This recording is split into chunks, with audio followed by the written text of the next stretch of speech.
Hello Virgo, welcome back to my channel, The Vibes Inside.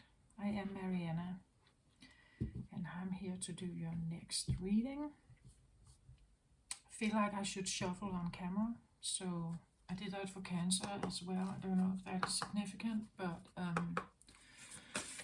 so I'm shuffling for you now on camera. You just bear with me for that. I feel like I have a big message, Virgo.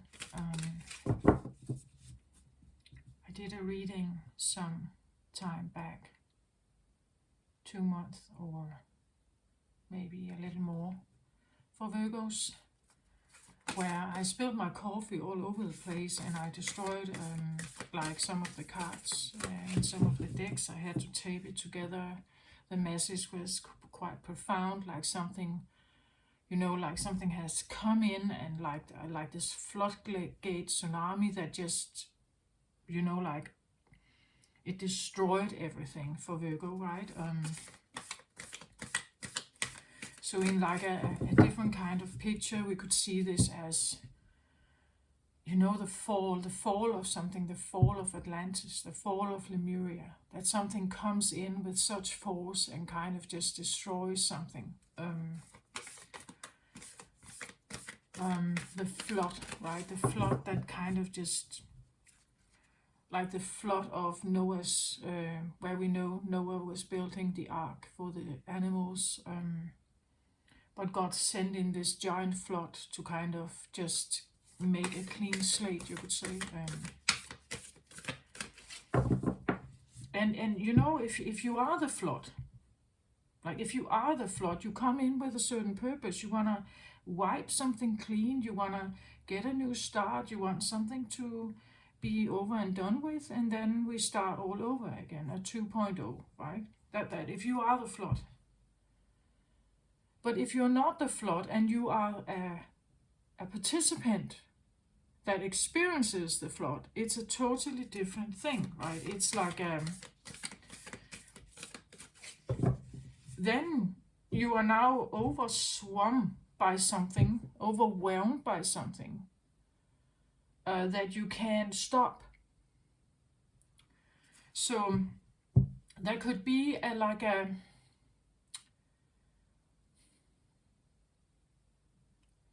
I have a lot about that on my channel, dualistic energies, that either if you are the flood, you come in with a certain intention. If you are the little person standing there and the tsunami comes in, you are now totally a victim here of something.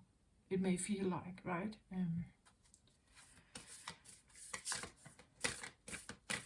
So something, you know, like something could have come in that kind of just wiped something clean, or start over at 2.0 or something.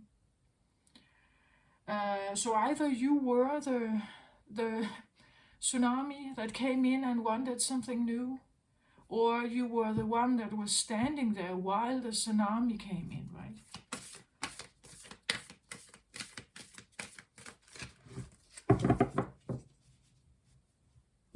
You know, and you could be both. Like you could be the one that just wanted to continue your normal life here. And then you could have a part of you that kind of said, no, I can't continue this. If I continue this, I'm in danger. I need a new makeover, right? I need to do something else. So whatever I'm doing here is not liable. It's not or viable. It won't survive. So I just swim it over. I overflood it.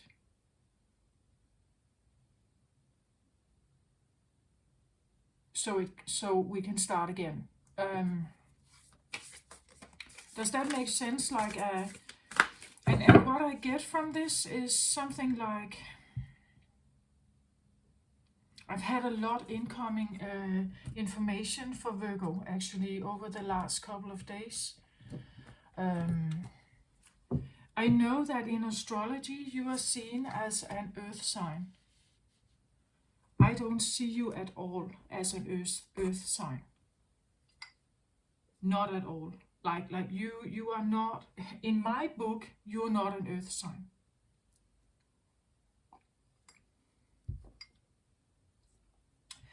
you were made one.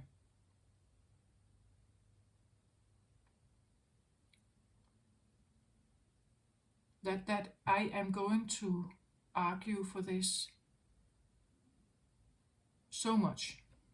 You have no idea.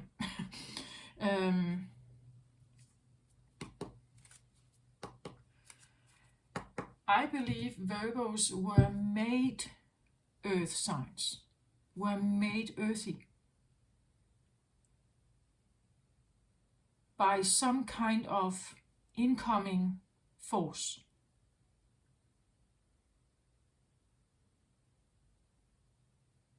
So, you say, well, it's said, physicists say that energy cannot be destroyed, it can be transformed. And this is what I feel like happened for you, Virgo. Please comment on this if you feel like what the next I'm going to say is correct for you. And I am in this, what I'm going to say now, I have directly from an astrologer. You can look him up. He's called Adam Ellenbash. He has a channel on YouTube where he shares different astrological knowledge. And he has a series of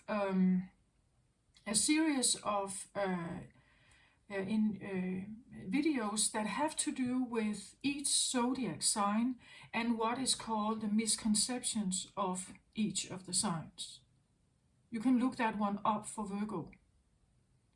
He explains how the Virgo season, like in astrology, like literally physically in the sky, this is a phenomenon.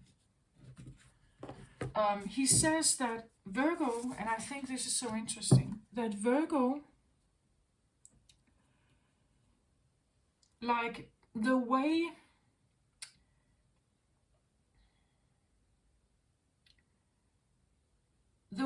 you could say Virgo is ruled by Mercury. The way Mercury is moving in the sky, and when Mercury gets into Virgo season, there is a very particular route it takes. And it starts from, you could say, Virgo starts after Leo. Leo is the sun, it's the summer. It's the warmest, you would say, like it's a very abundant time of warmth and outdoor activities. We can be freer in our expression. We have summer parties and all kinds of stuff going on, vacation and bathing and there are usually it's fertile, right? There's flowers, there are beautiful barbecue grilling, it's a very festive time.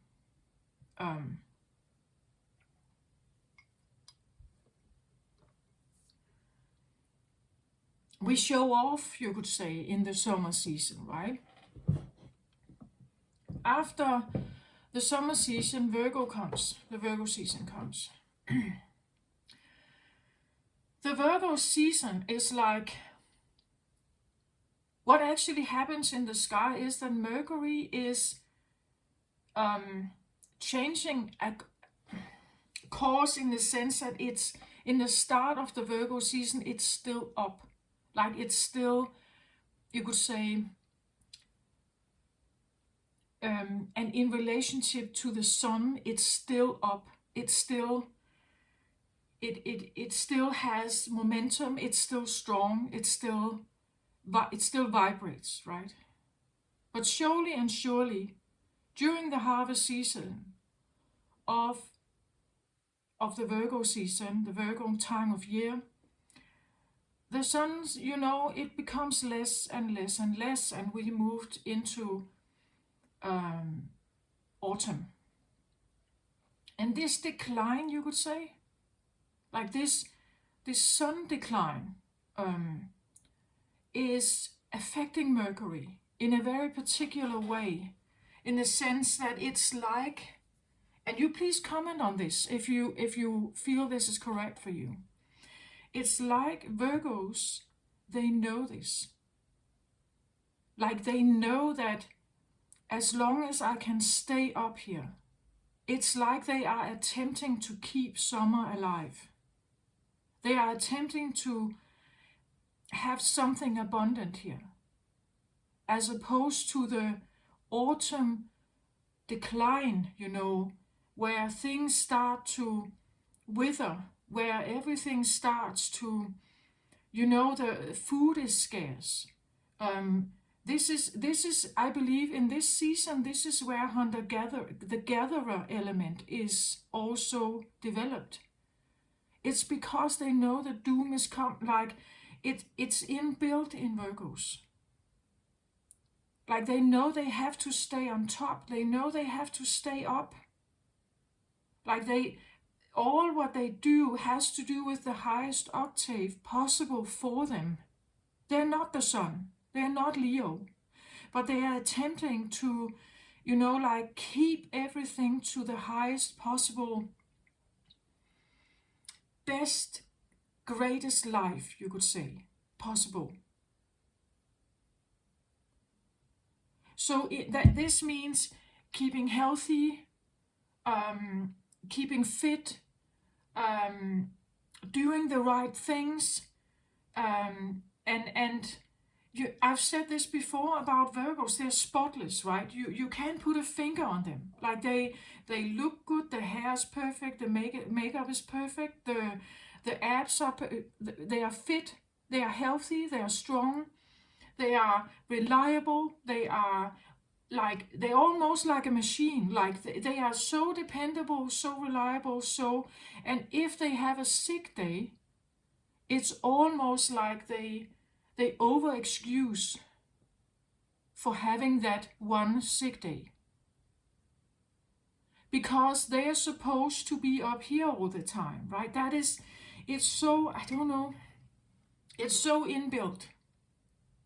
And what they are attempting is to stay up here because somewhere in them they are fearing the doom. Like they fear the decline of something. They fear becoming old. They fear losing power, losing impact, losing the good time, the good life, the stability, the reliable, stable, and in that way you could say, yeah, this is earthy, yes. But it's like what I think once happened to Virgo energy. And this is now inherited in our bloodline as energy. As I said, energy cannot be destroyed, but it can be transformed. It has been transformed. In my personal book, this is disastrous for Earth. It's like Virgos their wings have been cut off. This is what I felt like when that Virgo reading I did. It's like something destroyed. It came in with like this massive force and kind of overswam everything, and it destroyed something very particular. I can actually find it in this deck here for you. So the card that was destroyed at that point, it was this one. I've taped it together. It says Ace of Raphael here. And what it says is a positive new emotional experience, fulfilling romantic relationship, and deep and lasting spiritual insights. This is the card that was destroyed. Do you see now why I say Virgos, originally Virgos had wings? Originally, this is what I believe. This is not a narcissistic, just, idea I have, because I have lived the doom. I know what the doom is. I'm a Virgo moon. My life has, I'm putting him here by my angel, right? My life with a Virgo moon has been so self-destructive that I can't even begin to explain how terrible that is. How abusive that is to Virgo energy. It was like a self-punishment for not being perfect.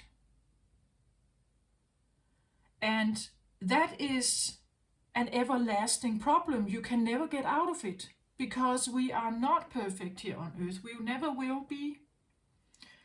A thing for Virgos are perfectionism, one of the shadow sides, right? That we can develop this perfectionism. As I said, they are spotless. They always do good deeds. At least that's what they think they do. They show up right. They meet all the needs, the claims, the expectations at work, in the family, in partnerships, as parents, as in community. They're hard workers. They are committed, devoted, loyal. They are all this stuff, and they are spotless. Like, they look great, they smell right, their hair is perfect, their clothing is adequate always, no matter what setting. Never too much, never too little. Always in, like, it seeks a harmony, right? It seeks this perfect balance of what I stand in front of. So what am I standing in front of? If this is my work, my boss, my work environment, I dress to the occasion. I show up for the occasion. I meet the demands. I am sure that I harmonize, align with it. I show up, I do my job, I perform to the highest possible standard that I ever can. Because when you had wings, it was fulfilling. When you had wings, there was nothing to fear. When you had wings before the flood, there was no doom. There was no doom. There was no, like, shift. It was all up here. It never changed. It was the same. It was beautiful. It was a good life. It was nice, pleasant, good, aligned. It was comfortable. It was nurturing. It was young and vibrant and healthy. It was before we got mortal, It was before we descended. It was before you became a mortal human being.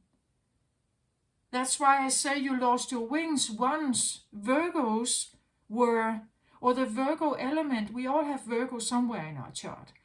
But the Virgo element in us was immortal. Like an angel. I say that Virgo energy is a kind of Jesus energy. It has an element of Jesus in it, like the highest possible octave. It's the ether. It's the ether. It is the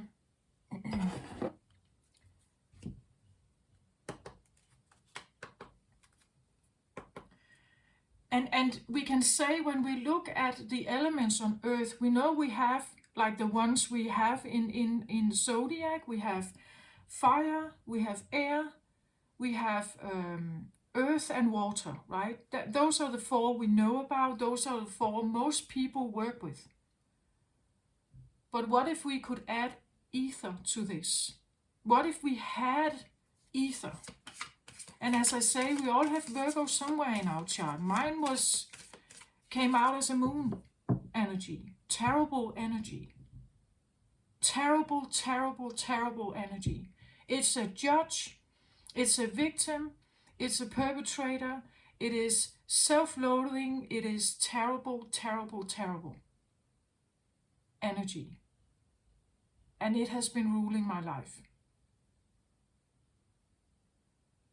With many, many decisions. Of course, emphasized with the environment I grew up in, and so on and so on. I have talked about that a lot on my channel, changing our programming, the things we have learned, the things we grew up with, the things that became familiar but had nothing to do with who you truly are. And it's like I had to take like a really long route, like I had to get out of the doom where you are sons, like you are Virgo sons, so you are closer. You are closer, you're probably healthier, you're probably more fit, you're probably more, and you probably have, good jobs and solid income and things like that. But if you're on my channel, something happened to that, I guess. Or you realized the attempt that you have been doing to keep up this performance, because I am talking about a performance here, to keep this act up, to keep this role up. That's what I experienced. I kept up a role like that, and in the meantime, I I became my biggest own accuser. Because the perfectionist voice became the dominant one. So I couldn't make one little flaw, right? I couldn't have one sick day. I couldn't show up. I could not show up. I could not be that good helper, or that good daughter, or that there were so many things that I could not do. And if I did, I was flawed. I was not spotless. I was not perfect. I was not, and here you see, then you have the accuser, right? The self-loathing, come on, be better.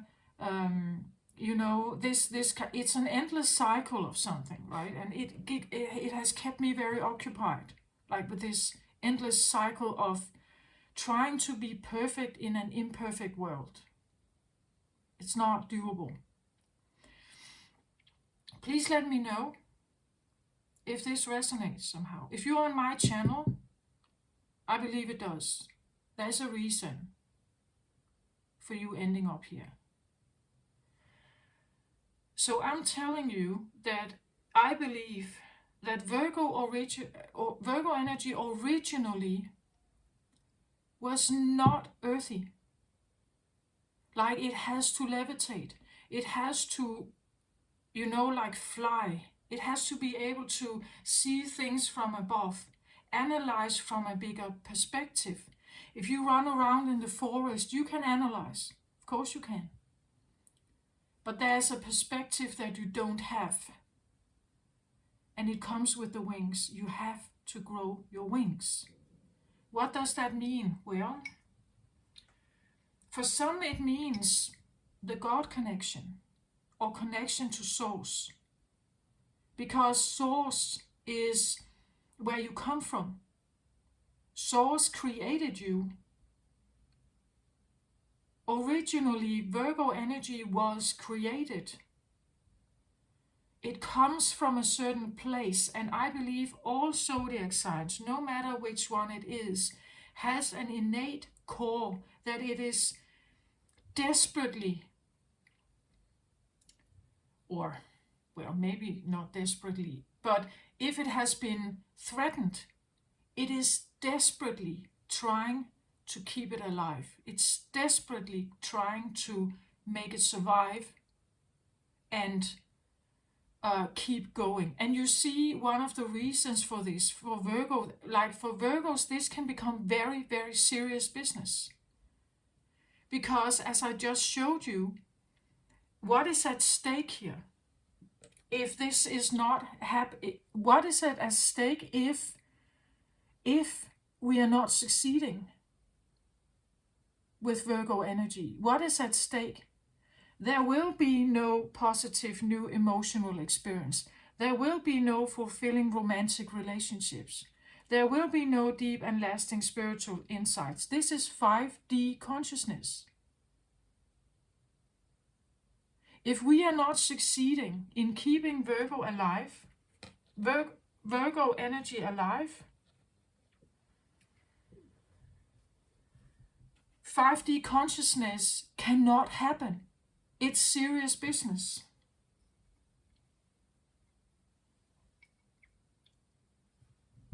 Whether you know this or not, whether this is subconscious or not, just let me know about your life.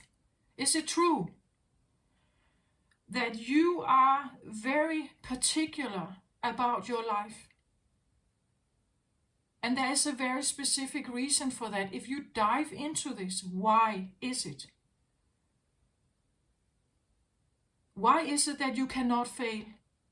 Why is it that you cannot not do your absolute best in the highest octave, in the most? And what is the highest octave exactly?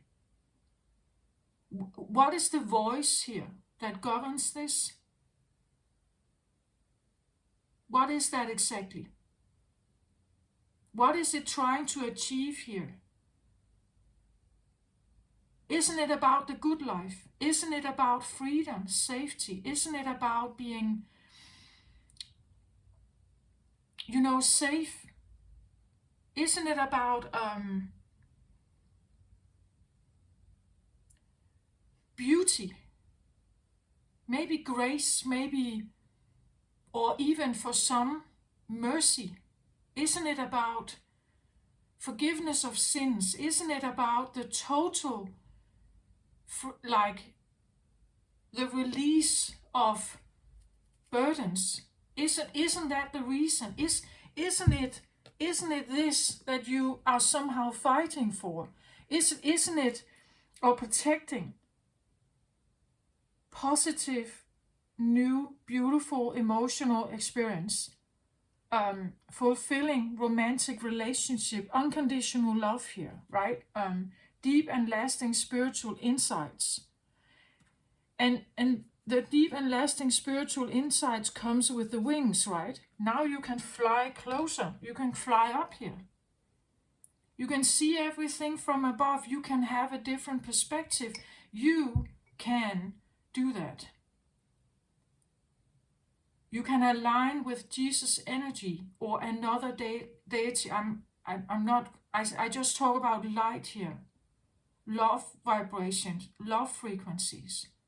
I can't even stress enough how much of information I've had that come in about this. This is so profound.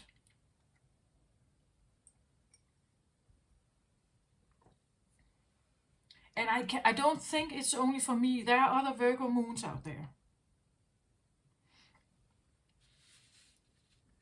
I lived most of my life quite buried in my own idea that I had a good life. But deep down there was this melancholic feeling about my life that it's like there was something that wasn't quite right. And then I start digging, right? Then I start looking, asking myself those questions. What is governing, isn't it true, Virgo, that you fear something? You fear that something is going to be found out about you? Or that you fear the fall of something? Or the decline of something? That there's a fear of a doom in some sense, of a sentence, of, health decline, of powerlessness, of inability to take action, inability to meet certain needs or meet certain expectations. Let me know. Isn't that correct? And in my case, I lived in the doom. I had already, that is what Virgo moon is. I was already down there.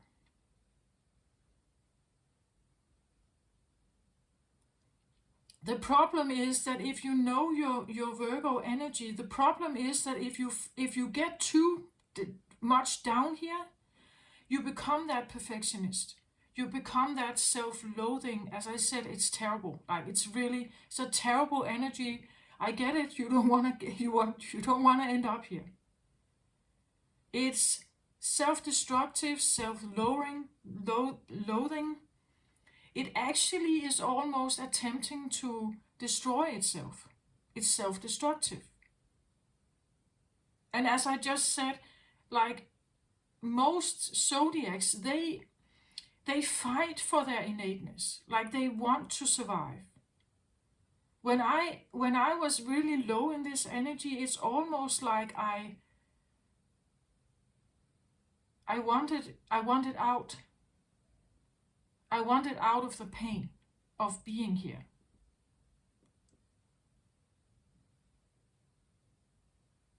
It's so terrible. Like I can't even tell you how terrible that is. The point is that the reason why this feels so terrible is because it's far away from where you are supposed to be, like the real you. Like ending down here means that something took over. Something is governing your life, which is not you. When you are up here, you are your highest, most possible, best, or most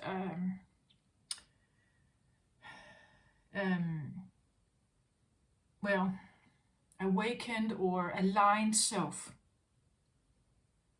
Because here you have wings. Here you hear the call of the Creator. Here you are aligned with your own energy. But it doesn't mean that you can't fear the doom. The doom is that something comes and takes over, as I've experienced. This is terrible. The pain comes because of unalignment or inalignment. It's because I was out of tune. That is why it was terrible. It's like, taking a 5D consciousness, throwing them into 3D, and expecting them to thrive there. And this is exactly what I believe happened with Virgo energy.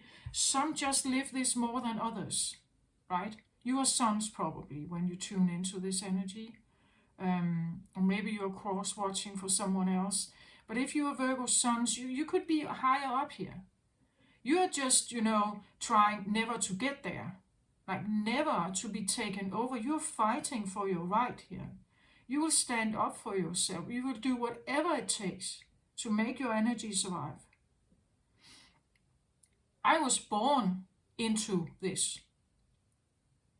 Like my Virgo moon is in my birth chart. I was never given the opportunity of sun. Like Virgo sun. I'm climbing, I'm climbing. I'm trying, I'm trying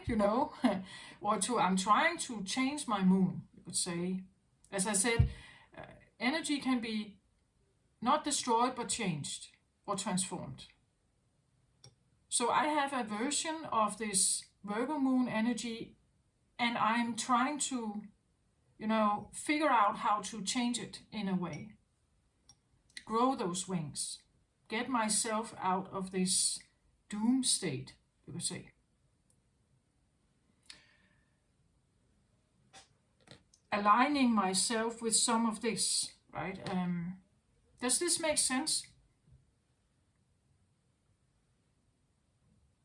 Is there a fear here that something could come in?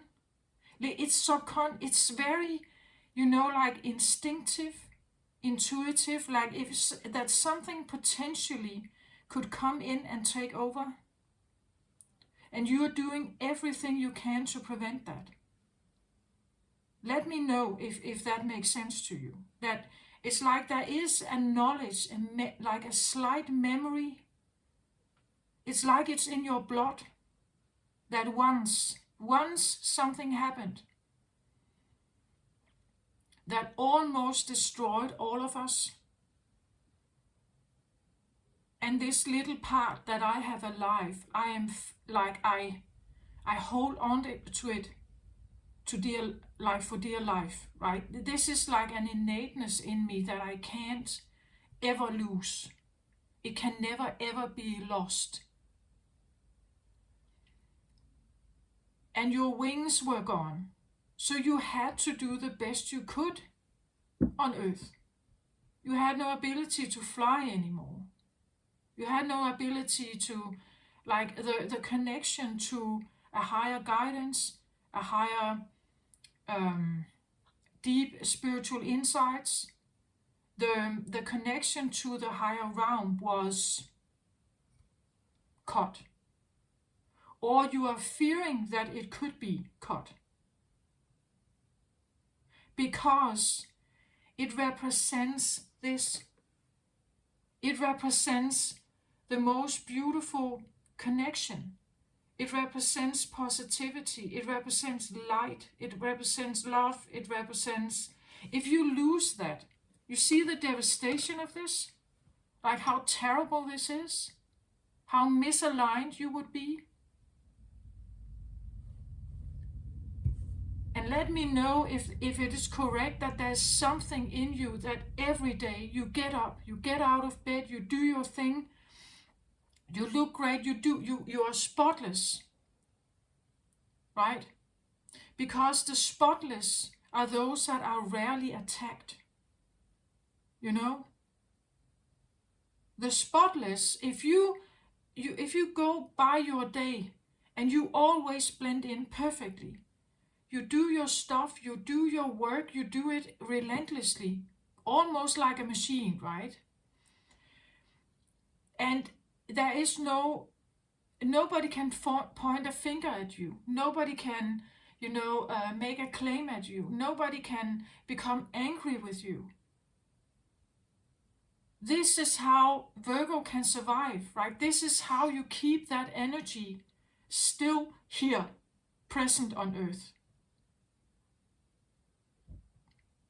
This is how you hide it, or this is how you, again, it was transformed. It was transformed from one kind of light into another kind. I believe that most Virgos, they operate where it is a bit hidden. Like they can do a lot of earthy practical stuff that have very good intentions. They solve very good problems. They are this innate, always constant worker, spotless. They do their thing, right? And because they are so solid, almost like a machine, it's like we depend on them. Like we become friends with them. They are easy to be around.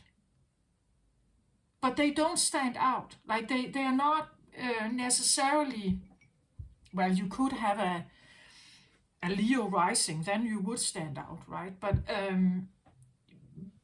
if the Virgo energy is very prominent in your life, you're probably one among many.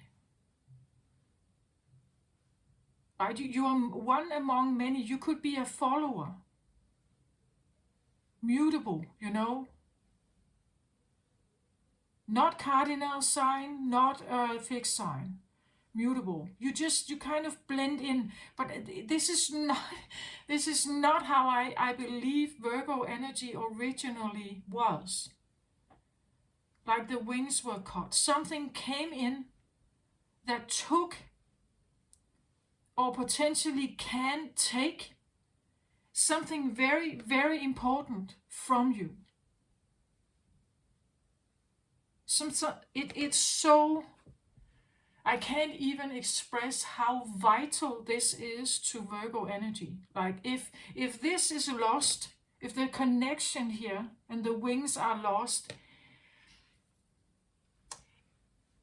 you had to train yourself. Virgo energy, all of us with Virgo energy prominent, a personal planet or something, had to train ourselves to navigate Earth. Navigate through the earthy matrix. We had to figure this out, and we are quite clever, right? We're very good at analyzing stuff. finding the best, quickest ways or something. That is definitely a thing. But let's take it up a notch. What if you could fly? What if you could see everything from above, as the air signs can, or try to, right? What if you could do that with those abilities that you also have acquired? But your natural habitat is not Earth. That is what I'm saying. It's not Earth. You have... Now I'm saying something, and well, some could say this could be just a narcissistic dream or idea or something. I believe Virgos have angel blood in them, or Jesus blood, or something like that. They're descendants. They have descendant energy of this in them. But something overruled it, like something could... In my case, it overruled it. In your case, as Virgo sons, it could be that you fear it, right? You fear that something is going to come and take it. And then you will end down here, where I have been living. I've been living the doom. You can ask me what that's like, if you want to. I don't think you want to. you just wanna, like turn your head the other way and never think about it, right? Never really think about it. And the other thing that I believe happens with Virgos is that if something comes in that forces them down, it's almost like a shock. Like, it's like, but how could this happen? I have done all that I could to be up here. I've been eating healthy. I've been doing all the right things. I have been a kind person. I've been in service. I have been, I've done all the right things. Yeah, but the things that you don't know about your life, it's because you've done all the right things with the view down here.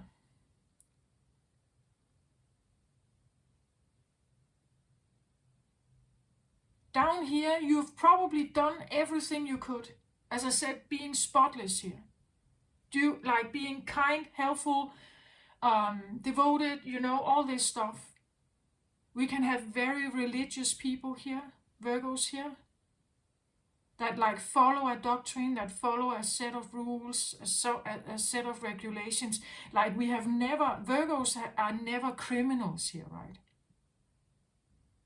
That is a sin. The Virgo is afraid of the sinner. The sinner takes you away from the highest octave, right? The sinner takes you away from the Eden. It takes you away from the paradise on earth. Becoming a sinner or flawed or something takes you right down here. Does that make sense?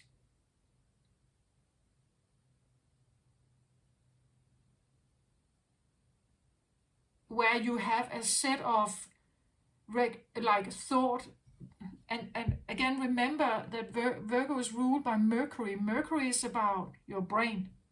It's about identity. It's about communication, words, thoughts, thought patterns. And again, here I talk about how you were raised. What did you hear? What has been layered in your brain? What kind of vibe or environment did you grow up in? Did it support this? Or were you originally cast as a problem? Were you originally or very early on decided very early on that you were a problem, that you were a failure, that you were a flawed child or something? And did you believe in it? Well, I did, sadly enough, but I did. And that has been my life. you know, with that kind of setting. You may fear ever getting there. And it's terrible. Let me just tell you that. It really is.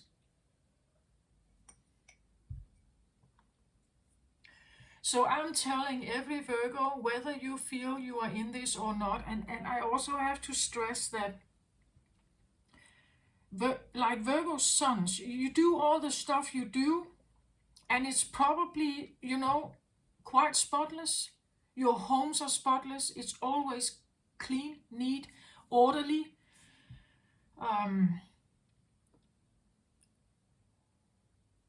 You know, that is the driver of being up, you could say.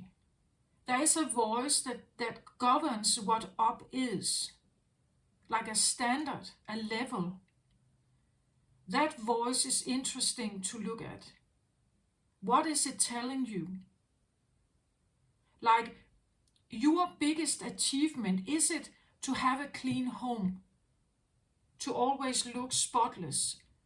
To show up at work and do your work perfectly? Go home. Make sure that your home is perfect. Your children are perfect. What you do in society is regarded as good deeds. You are a gift to society. You know, you bring goodness to society. And then examine what that goodness exactly is. And if you actually feel like, internally feel very, very aligned with this is so beautiful for you, then you're probably not on my channel. If you feel exhausted, if you feel that like the expectations that you put upon yourself, like the voice here, and maybe what others have come to rely on in you, that it's too much. Yeah, that's why you're on my channel then. Then you feel exhausted. You start to doubt yourself that you can keep this up. You're fearing the doom. You're fearing that you can't live up to this.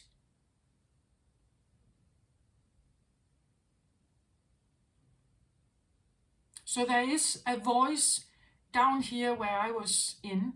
There's a voice that dictates this place, you could say. And maybe you are up here somewhere. You are maybe you are more aligned with your insights here. You feel more guided. You have more positivity in your life. Great. That's beautiful, of course. That's where you are supposed to be. If you feel like you have your act together, things are working, but you can still feel this tune that is down here, that is, you know, like it's spooking you, right? It spooks you. It's like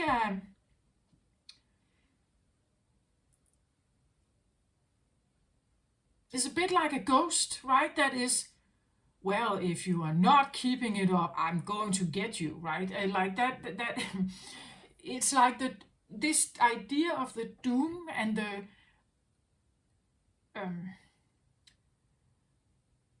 where you are in a place that seems so powerful, like it's almost like a prison, right? It keeps you stuck in here and keeps your mind spinning around this idea of being flawed and something like that, which a Virgo can never be. Like that is like being down here is, then you are a failure. Like you have failed. Your mission has failed here on earth. And as I said, why is this so serious? Yeah, it is because of this, right? It's because of this. It's because if I fail, this can never be. This can never come in again, I want to say. We can never grow the wings again. We can never have an environment like this to live in. That's why it's serious. It's serious business. Please let me know if I'm on the right track here, right? I'm not a Virgo sun, so I'm speaking from my Virgo moon place here, and trying to figure this out on my own journey. But when I listened to this video cast from Adam Allenbeck on YouTube, it just rang such a bell for me, right? I just didn't fear the doom. I was already in it, right? I was trying to keep up a mask so that people wouldn't know that I was already down here. I was keeping up a mask of something, but I was always fearing to be found out, right?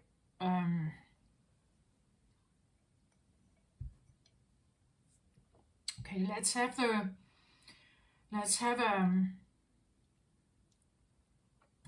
the center card here, the Lemurian card. I felt very strongly when I sat down that I should take this card, and the Lemurian realm is very much like this. Like it's a very feminine, I want to say, very beautiful, feminine, balanced energy of beauty and light and warmth and love and bliss, you could say. That's very much the energy. There's no stress here. There's no like power struggles. There are no fights. It's very harmonious energy.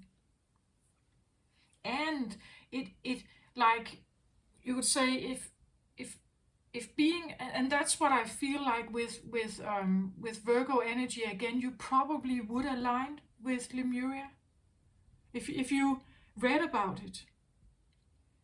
I think you would like it. I think you would feel, wow, if we could have that, would be Eden. Like that would be almost the sense of Eden for Virgos. Like this is where you belong. This is where you feel safe. This is where you can relax. This is where, and it's before the flood. As I said, this is where it was all good, where everything was beautiful and warm and kind and nurturing, and there was no doom. It was before the flood. It was before it was destroyed. And Lemuria and Atlantis were destroyed. If we believe the myth of this and the stories from Plato, right? It was destroyed. It was civilizations that were on Earth, existing side by side, Atlantis and Lemuria. And there were no peace, or there were no fighting here, right? They were different, but they were high vibe.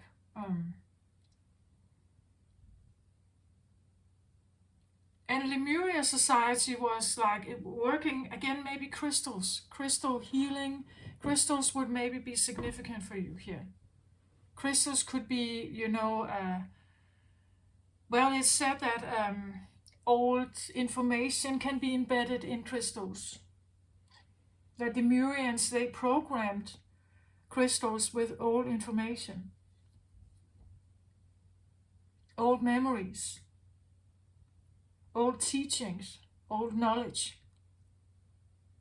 And this is what I feel like. It's like you are that crystal. You hold some information that is very old. As I said, it's like it's in our blood, that you can store information in the blood. And we like Virgos have been carrying, like any other zodiac sign, it carries a lot of information. But usually the matrix is quite big, or quite, the matrix will live in all kinds of societies. Let's say if you lived in the 18th century, there would have been some kind of civilization as well, and it has a voice. It says something. And if you have no wings and you can fly, right? Then you have to participate in the earthly matter. You had to learn and adapt. Energy cannot be destroyed, it can be transformed. I believe your energy was massively transformed into something which you are not quite. You are not quite this. You have adapted to it very nicely. But it's not all of you.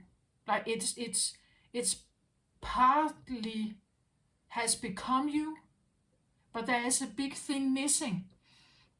If what I have been saying is resonating with you, a big thing is missing. Your wings here, your connection with spirit, the universe, the sound of the, I believe also that, I don't know if you know this, but the resonance of Earth is being thought to be of the vibration of 432 hertz. If we align ourselves with that energy, we will become healthier. There are experiments of this, but it's a challenge to the matrix. Like, if this is really true, that I can just listen to 432 hertz of music and I will be healthy and young and vibrant and strong and everything all my life, the medicine industry would die. So of course they will fight for their existence, right? They will fight for their survival by putting out different claims that this is not true. Of course, this is just an illusion. This is just, things like that. Most music originally was 432 hertz. But for some reason it was changed to most popular music today in the radio playing all the time, and we listen on Spotify and whatever. It is 440 hertz. And 440 hertz is a very different energy, even though we say only 8 hertz difference. But this is more, it raises your blood pressure. Your heartbeat goes up. It's a little more stressful than 432. So it means that if you live in an environment primarily with 440 hertz, it will be a more stressful one. Like the dominant, you could say, pulse here, and your body reaction to that. If you are, I don't know, if you're sensitive to it, you may feel it. Like you literally have, let's say, you have high blood pressure, you feel fatigue, you are tired, you have sleepless nights, insomnia, that your body is reacting to some kind of environment you are in. It's said that the 5G internet grid has some of this as well.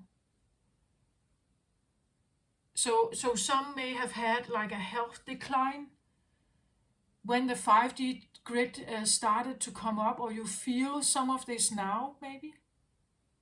It becomes more and more difficult to be healthy and vibrant and young and everything. It threatens you in some way. Does that make sense? Like that if we are in the wrong environment, where the message or the tune has a vibe to it that is not aligned with the core that you have,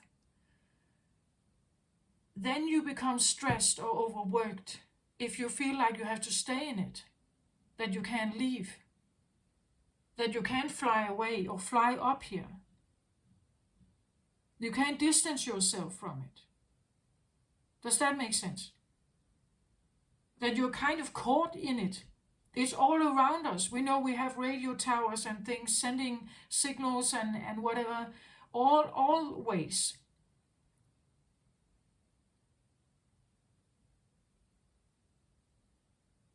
I can only tell you that there are certain artists, for instance Prince. the artist Prince, he was recording, I believe, most of his music with 432 hertz. So you could start listening to that. You could start listening to, find some of the artists that where the music they do is with 432 hertz, and you can look at the message also. You can look at the lyric. Of course, if it's a bad love song or like very sad love song, maybe find another lyric, right? That is a little more uplifting, beautiful. But try to look it up, and if you change, like notice whether you like the music or not. If you don't like it, right? You can find any artist, any genre of music, whatever, but find an artist within that genre you like, classical music, country, whatever. Find an artist that that where the genre should be right for you, and then you start listening to it. If you don't like it, it's probably because you are used to this other environment. Try to listen a bit more and see what happens, like to your heart rate. Give it a month or two, right?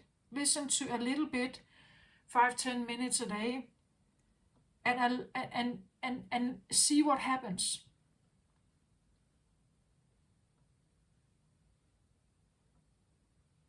Well, I know that there are, on YouTube you can find pure tunes of 432 hertz.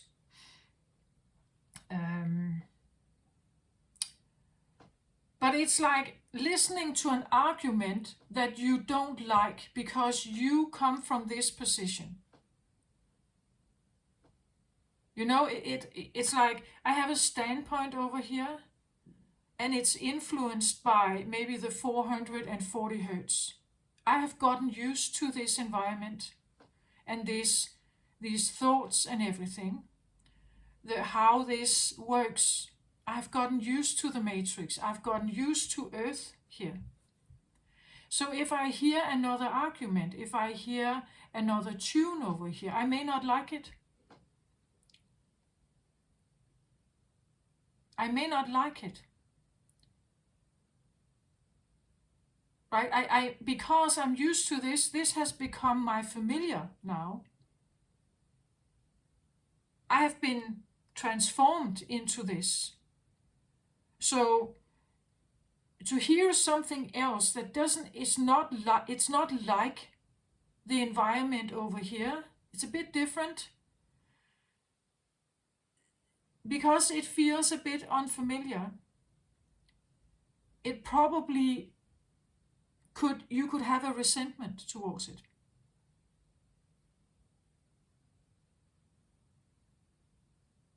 Then you can ask yourself why. If it's a genre you like, even an artist you like, why don't you like that music then? What is it about it?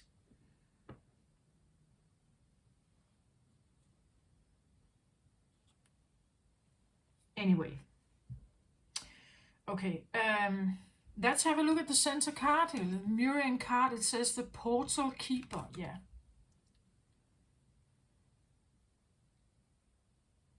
The Portal Keeper is the one that you could say stands between one realm and the other. I said in the beginning that I had this reading some month ago where, well, the cards were flooded with my coffee, right? And it destroyed this card. I had to dry it and tape it together here. Or destroy it. It's not destroyed, but I had to fix it, right? I had to fix it. And I said that if you are the flood, you come in with the potential of cleaning everything out, having a redo, a start over. But if there is a portal keeper here, then it's maybe not possible to overflood it and destroy and change something. Then it's like there is something standing here that is immovable. As I said, it's like the core of every zodiac sign. It's like there is something that by all means must survive, right? This is what I fight for. This is my light. This is my precious. This is something that is innately me. If something is threatening this, I will have my claws out, right? This is where, like, no further. Enough is enough, right? That now I can't stand a pressure anymore. Now you will see my claws, right? Now I will stand out. I will show you that you have gotten too near. You have gotten too near to my, you could say, my treasure box or my treasure case, right? There's a reason why this is usually, you could say, the king. That the king, there's usually an amount of soldiers around him to protect him, right? There are walls, the castle walls.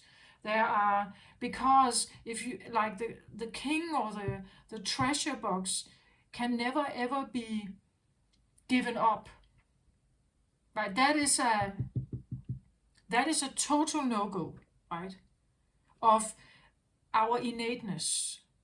Each and every one of us. There is an innateness that is not supposed to be threatened or overruled or killed or annihilated, right? That is the portal keeper here. That is the one that says, I am in charge of a special portal, a special, you would say, channel of a special channel or a special seed. Like I'm a seed here, and my seed has to survive.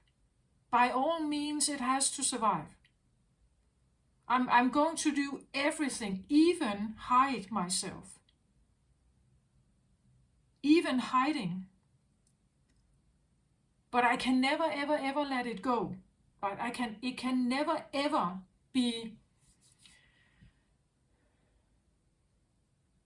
like, or it must never, ever transform. Like I have to keep it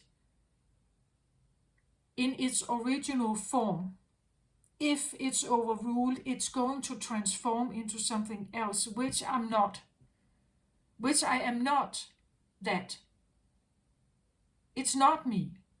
Like this is like an authentic seed or voice here, right? That is, it's the most core, authentic tune you have in you. And if something comes in and somehow makes this one fawn or kill it, then, or, well, kill, changes it, then it will no longer be pink here. Well, it may be yellow instead. So now your portal keeper is not the same. Does that make sense? It's like, I feel like it's something almost in the bloodline. Like it's like we are, all zodiacs try to keep a certain seed alive in this world. A certain seed with a certain potential, certain power or certain light. And it must never be destroyed. It could be the feeling, if my seed is destroyed, like my Virgo seed is destroyed, it's like I'm the channel to Jesus, right? That would be, the doom of the world if there was no Jesus energy in the world anymore.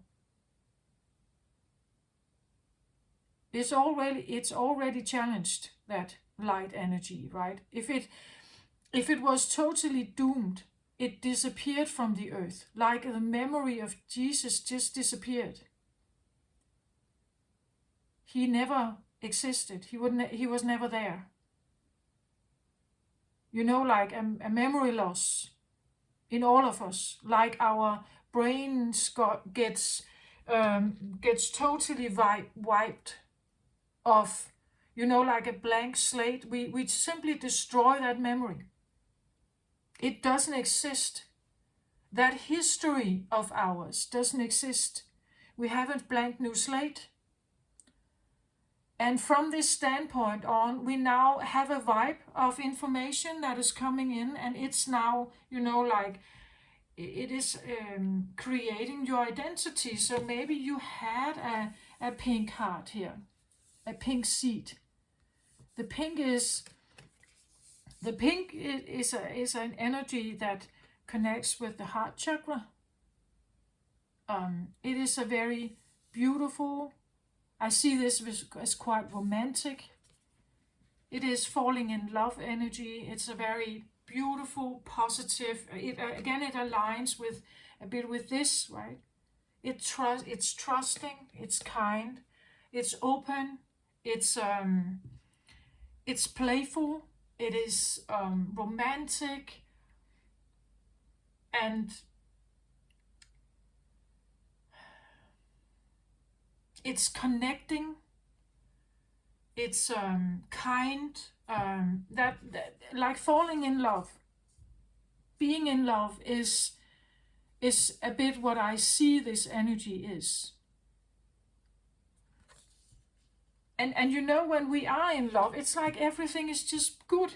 Everything about this person is perfect. Everything is beautiful and uplifting. Every time you see them, you light up, right?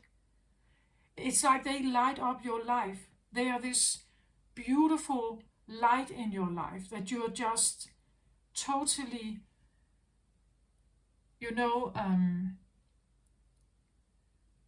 you adore it, right? But if you change that, like if you see this, if this was original Virgo energy, and that was how they were going about their lives, sitting, being with that, like being in love all the time, like or that the life around you, the everything was that beautiful around you all the time. And then something came and kind of shook it away. And you may have changed color here. Or you could change color, right? You could change color. As I said, if you are a sun, Virgo sun, you are fearing that some of your energy here, or something you hope for that could be in the world, if you are a seed like this, or a seed like, if you think about Jesus, how he was so, well, I see him always portrayed as this calm, kind, embracing energy, very, a great healer, very tolerant, right? Very, very loving. It was never intrusive or controlling, right? It's very kind, gentle. That is an energy of love as well. It's a love energy, right? The heart color here, a love energy, kind, embracing, healing, nurturing, good-hearted, you could say. It comes in with light, with warmth, that kind of energy. It lights up everything. If Jesus was around, it's like he was this orb of light, right? And people were drawn to him, right? It's like a natural magnet that people get drawn to you, or get drawn to that. But you see, some would maybe also own it. Like they would like to be able to control an energy like that. And this flood idea that I have about, or the doom that we say, the fall, or where something gets destroyed or transformed and changed. This is something that Virgo could be fearing, right? That there's something innate in them that must never die, right? It's very important to keep this going. Maybe you hide it.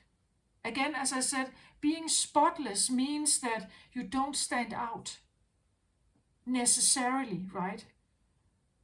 You could come across as this solid but plain kind of figure.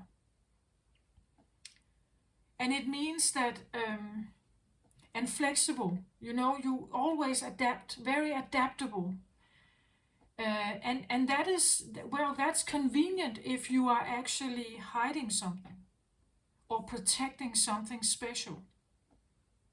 It's a serious matter for a Virgo to fall here. I believe, like, this is dead serious. Like, this is like losing this one. It would be the crucifixion of Jesus all over again. It would be that, like, such torment, such devastation, such grief and loss. Like, losing this is a very serious business for Virgo here. And staying, out of the spotlight can help you keep this alive in you, but nobody can really see it, right? They don't see the magnitude of this. You could say that this is the word that says that we are waiting for Jesus to return, right? That this is the seed that keeps the hope alive, the thought alive, the memory of Jesus also alive, right? And if you lose this, it's like losing your entire identity. It's like killing your most vital seed. And then you will end up where I have been.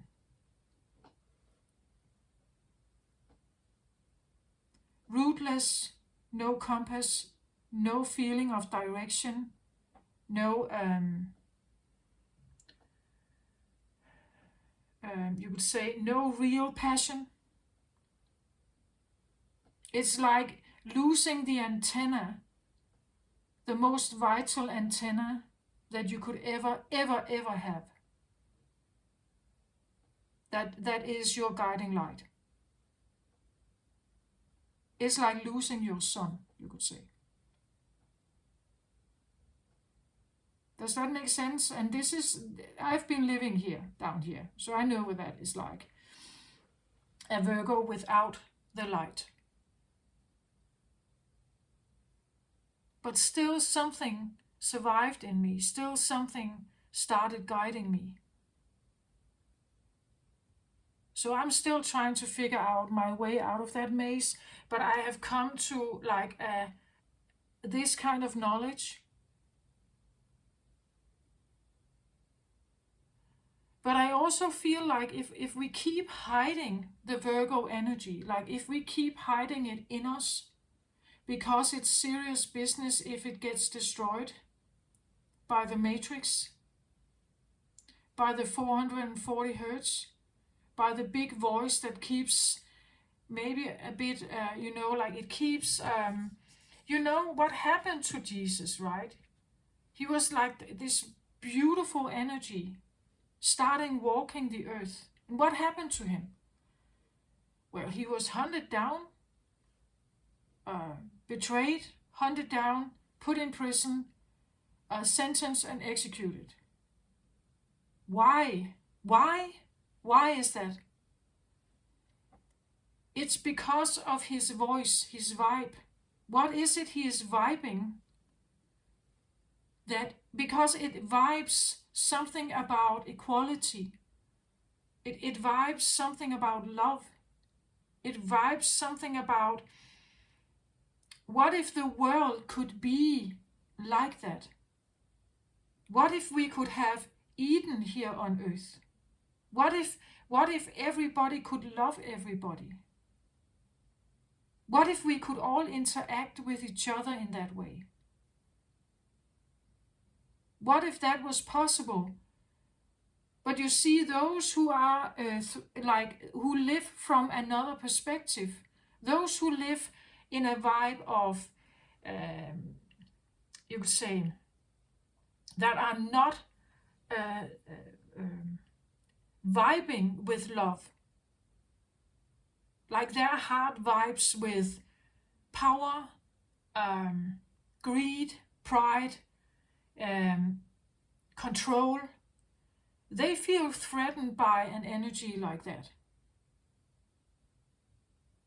And he was alone, right? Jesus was walking alone. He had his disciples and followers, but he was one person.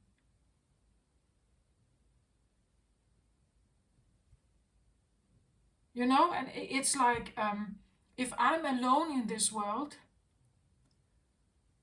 I can't, like there's too many of them, right? There are too many who could potentially overthrow me. Again, you know, this idea of being not quite safe here, not quite safe.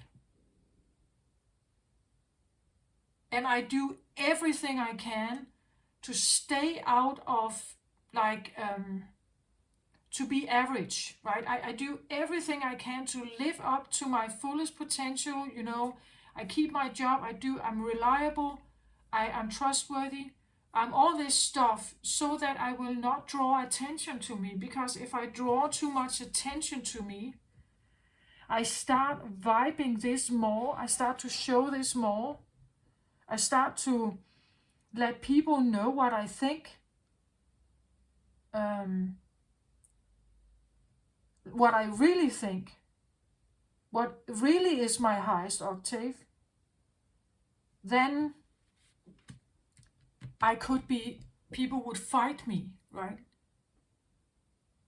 And I literally, again, I had to fight for my survival. Does that make sense? I know it sounds a bit doom-like, but I come from that space. Maybe you're not quite there, but do you recognize the fear? Do you recognize the fear of ending up where I have been?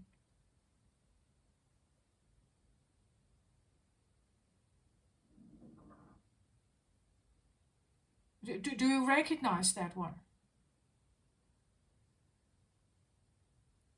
And how it is important that Virgos, they stand like this, like they have this in them.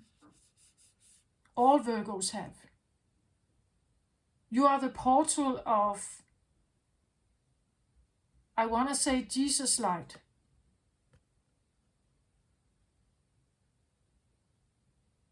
And it's interesting, because when you look at a Virgo, like everything they do is concerned about good, doing good deeds, being reliable, being trustworthy, always show up, always do right, it's always this highest possible octave of something.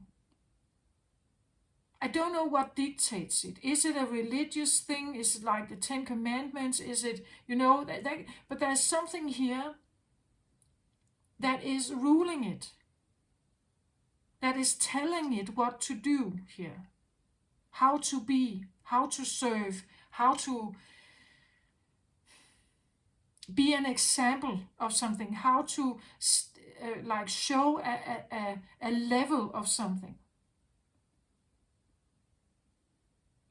And it's just interesting to examine what that voice is, or what that doctrine is, what that narrative is, what that writing is, which religious scripture dictates this, or tells you how to act here. Where does it come from? What is it serving also? Like, is it serving, let's say, the church? Is it serving a religious message? Is it something that comes from your parents? Does it serve, keeping a family story alive, or a family system alive? The way you conduct yourself, is it because you are playing a role in your family? Playing a role in society? And what is the intention? Is it to keep you hidden, small? Is it to keep you safe? Like, what is governing it? As I said in the beginning, you could be the flood, or you could be the one that was swept by the flood. Maybe you are both. Like, maybe you knew that you had this in you, but the environment you were in would never, ever, ever allow you to show this. It would not be safe. Maybe you decided to swim, like to, drown it, and have a new slate of something. Change your color here, because it was the only way to survive. Or it was the only way to keep, like if you let we say in the Bible with Noah and the flood that came, God put water over many, many things here. Maybe not to drown it, but maybe to keep it out of sight, out of sight. But it doesn't mean that it couldn't be a seed that could sprout later, right? But the environment has to be right for it. Otherwise, this one would never come out. That's why I feel like Virgos belong in Lemurian times.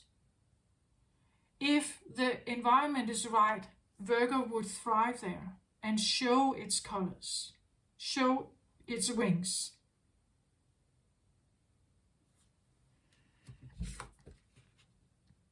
Death and rebirth here.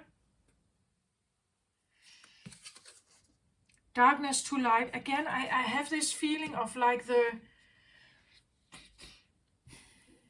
clean slate, or that something had to go, or had to be hidden or put under lock to rebirth something.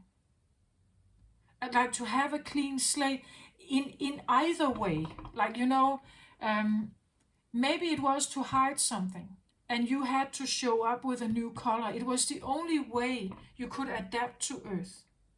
You had to change that color.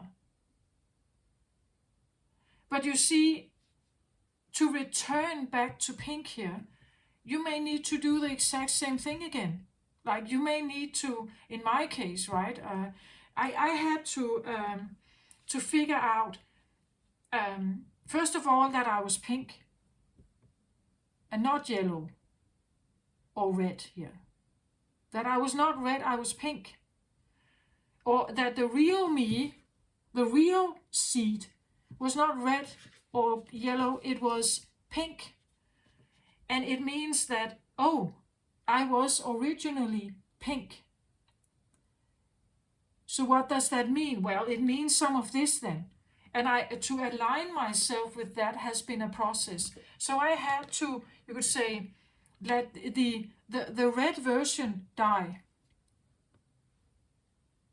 And what kept me in a red or yellow version, I had to let that die and to rebirth the pink one again. Does that make sense?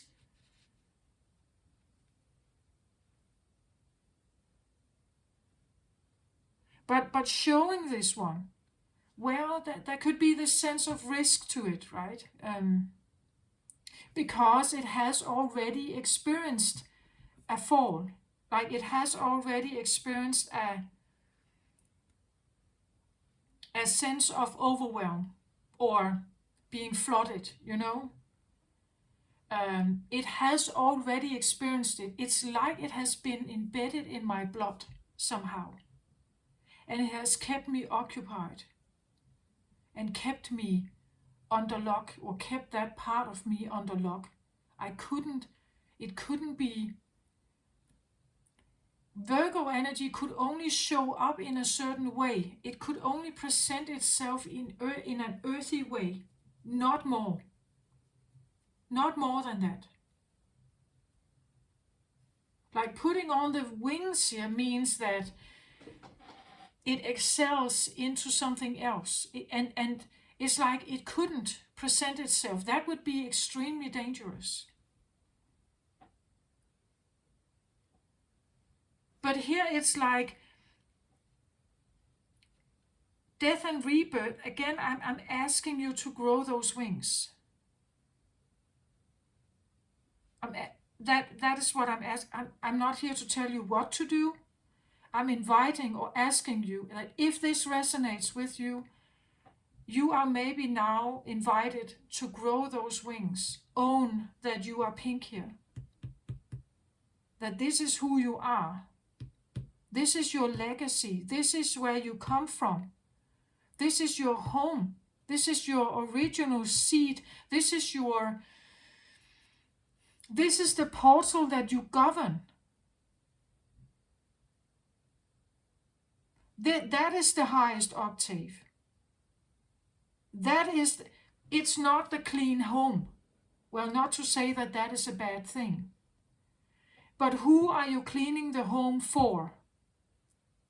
What voice is telling you to do that and keeping you occupied with these very earthy, practical stuff where you could levitate up and have a much higher purpose? There's a much higher purpose for Virgo here. That's what I'm talking about. This is the portal you govern. I have figured out I belong there. This is me, right? But for some reason, whether it was karmic or whatever, I had a lesson of being totally down here, needing to figure this out, trying to find my way out, returning to light, trusting that light, and so on. That has been my process, but I have been very occupied down here. It has kept me occupied in the very earthy, practical realm where I need to open the channel, right? I need to open my heart, trust the divine, the sound of the universe. Let's have a look at the bottom of the deck here for the portal here. Round breacher, yes. Death and rebirth here. Reaching into a different realm, right? From third dimensional consciousness to fifth dimensional consciousness. The fifth dimensional consciousness is your home. Like the fifth dimensional consciousness is your home, Virgo. I believe it's all of our home, but you hold a very specific energy here. It's like you are the lighthouse. You're the lighthouse for everyone else. If your light is dimmed by the earthy realm matrix navigation, people can't hear the call. Like they can't hear the message. That's why I'm calling you to grow your wings, to start vibing with pink here, to start vibing with 432 hertz, to start vibing with my channel is called The Vibes Inside, right? I believe, well, this reading is for me as well. I had to vibe right, you could say. That vibe inside me, I had to fix it, you could say. I had to fix it here. It changed. I'm pretty sure mine was changed in some way. Maybe even born with it, right? Born with an unaligned Virgo energy.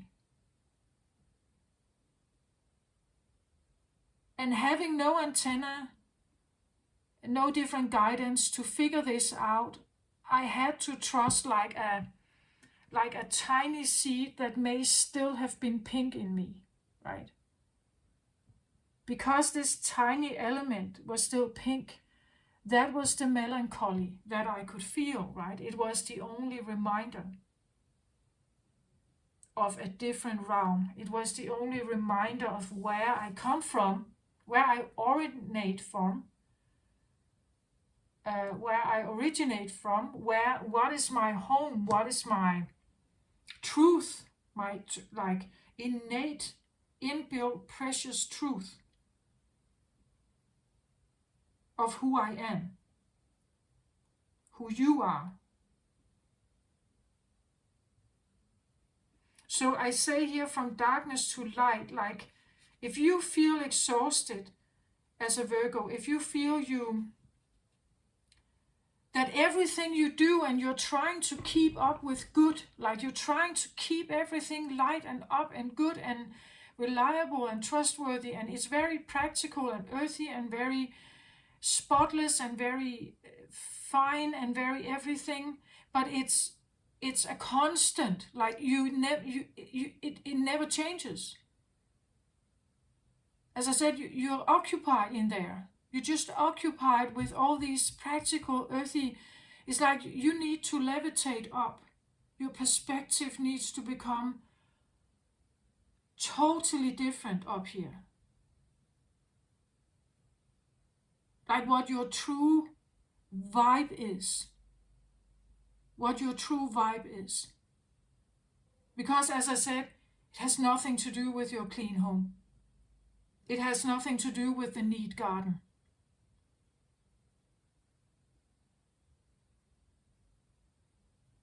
And again, how did you get it? Like, how did you get the garden to be so neat and fine? Is it truly hard work, or did you use a lot of chemicals that are actually bad for the earth? But if people figured that out, you would have a spot on you for being someone who poisons the earth.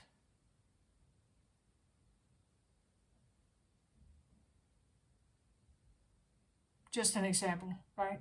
How do you get to be that perfect? How many hard hours do you spend in the gym, like forcing yourself on the treadmill to look perfect? Is it truly what you want? Is it truly your vibe? Or is it because the matrix and society dictates it?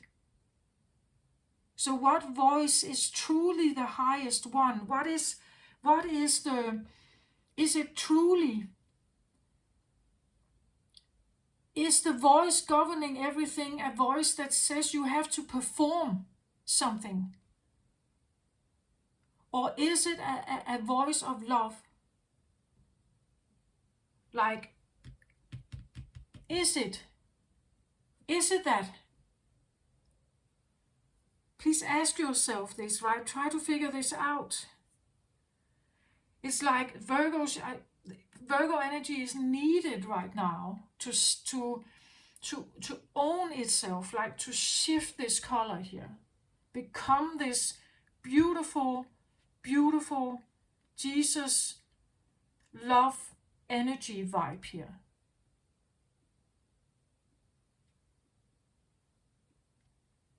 Own this light, fight for it.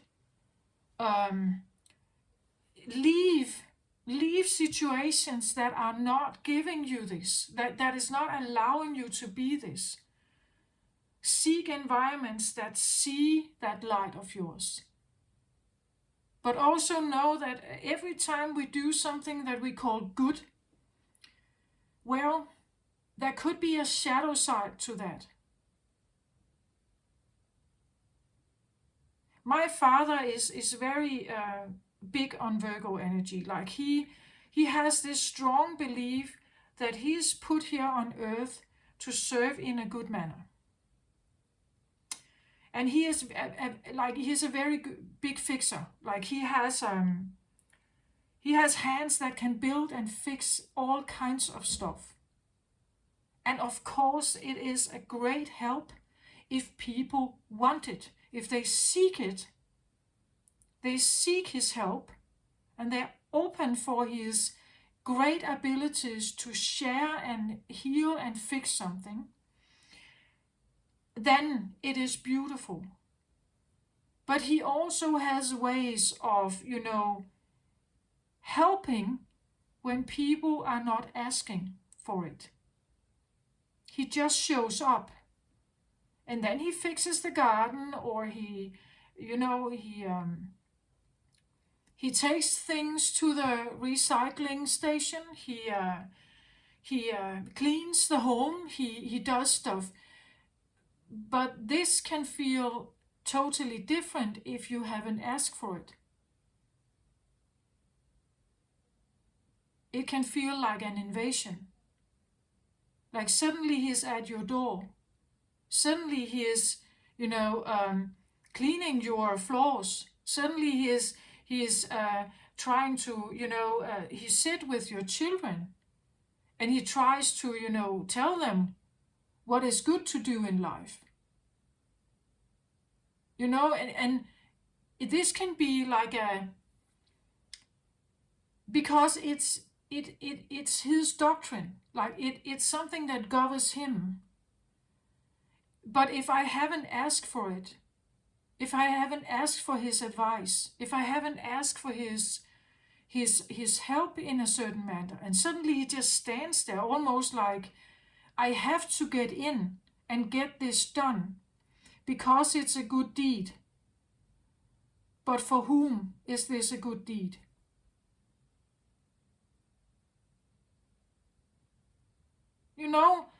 You go down the street, a homeless person sits there. We give them money. I've done a good deed. This poor man can now have a good meal tonight, or find a place where he can stay tonight. Right? So I have done a good deed.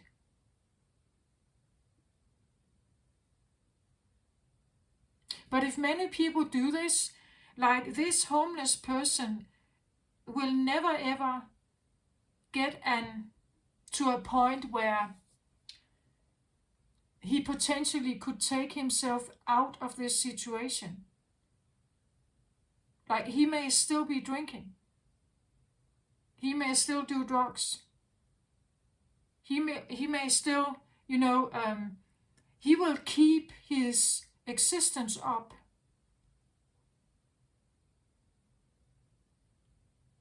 So there's been a discussion about this also with, like aid for the starving people in Africa, right? That if there are resources coming in from richer countries, you would say, money coming in, or resources in like grain or food in some way, the situation there, well, they receive some of this, which can be, of course, very great if you're starving. But will it help you to get out of the situation you're in? Like, won't you just stay there then? Won't you just now become reliant on this aid?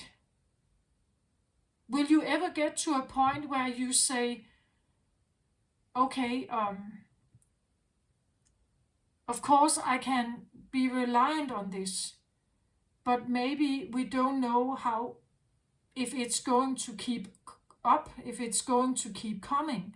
Maybe I should figure out how to, couldn't we rebuild something in our village? Isn't it possible to get a better water system? Or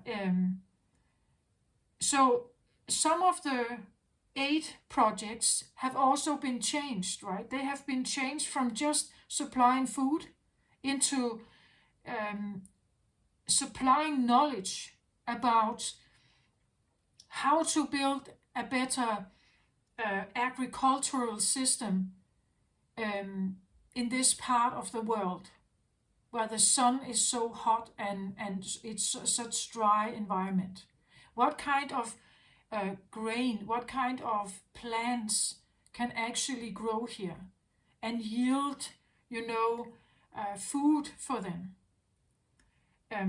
How can we build better water systems and vales? How can we make sure that water is a much more reliable source for those who live in these maybe rural areas? So the aid can be changed into something that is a little more maybe productive or effective for those who need it.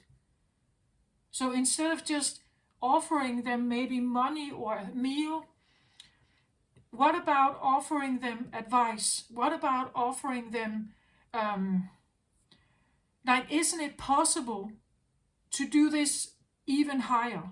Isn't it possible to get to take my initiate thought of giving this person just a meal? What if I could help them, if I actually talked to them? What if I figured out that they are actually very skilled violin players, but for some reason, and terrible losses maybe, they have now ended up in the street? What if it would be possible for them to perform somewhere and earn money? What if they could get a regular job at a cafe? What if they could, isn't that a better, more long-term help? Wouldn't that be a higher octave? Wouldn't that be a different helping hand? If we take it up a notch, if we think differently, if we think bigger about ourselves maybe, that we have more impact, that we could actually have more impact, or even as to help others perhaps around you, you want to be that of service in that way. Can we take it up a notch? Can we just, what if we could again create it's about Eden, right? It's about the paradise. It's about a different way of living, not just for you, but also for others. To sit in a totally different vibe here, and being the protector of this vibe, owning this vibe, where we can breach into something else here. We can breach into the fifth dimension. It's like, you see how she, or it, he, she, it's like she is finding her way through, you would say, an organic kind of filter here, and is breaching into a different realm where you can have more of this. This is what I feel like Virgo energy is called to do. We are called to somehow breach our melancholic state, if you have that sense in you. It's like there is something missing, and you are just caught up in the hamster wheel of the matrix, and what it has been vibing you. It may have been vibing you from 440 hertz, right? And you, because you have no wings, you have to deal with it. You have to find a way and to navigate this. But it may not feel good. It may feel exhausting. Because you don't belong there. You belong. You are the fifth dimensional portal keeper here. You are the seed for this. And we have to, it's like, I don't know how to say, it's like having the lighthouse, but with a wrong color. You are a lighthouse. What was that? Was that Gemini? Gemini had something about the lighthouse that was calling them. Like they felt an urge to go towards the lighthouse. But what is the lighthouse emanating? You are the lighthouse, Virgo. You're the lighthouse that Gemini can hear. I believe it was Gemini. It says something about the lighthouse is calling you. That's the title of the lighthouse calls you. So the lighthouse, Gemini is feeling called towards something. So what is this lighthouse emanating? I feel like you are that lighthouse. You are the lighthouse. You're the keeper of this kind of portal. You're the lighthouse to be able to breach. You are the one that people, if they come across you and you stand in this vibe, they will feel it, right? They will feel how you emanate this fifth dimensional energy, and they would want to come. It's like Jesus, right? It becomes this magnet. They want to follow it. They want to go towards it because everybody wants to be here, right? Everybody wants to breach this round into this beautiful place. You included, Virgo. That's why, like, if you are in this world standing with a like red or yellow color here, you emanate as a lighthouse. You emanate a different kind of vibe, and people do not necessarily want to go there. It's not that attractive. If you start vibing this, oh my God, you're going to attract many people here. Because we all desire this. We all want this safe, abundant, beautiful, warm, nurturing, caring, loving place. We all want it. Even the bad guys. Even those who are, we all want that.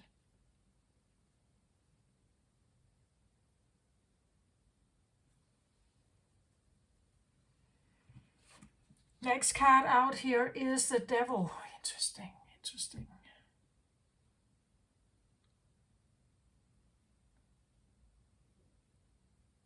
Devil card's a long time since I've seen this one.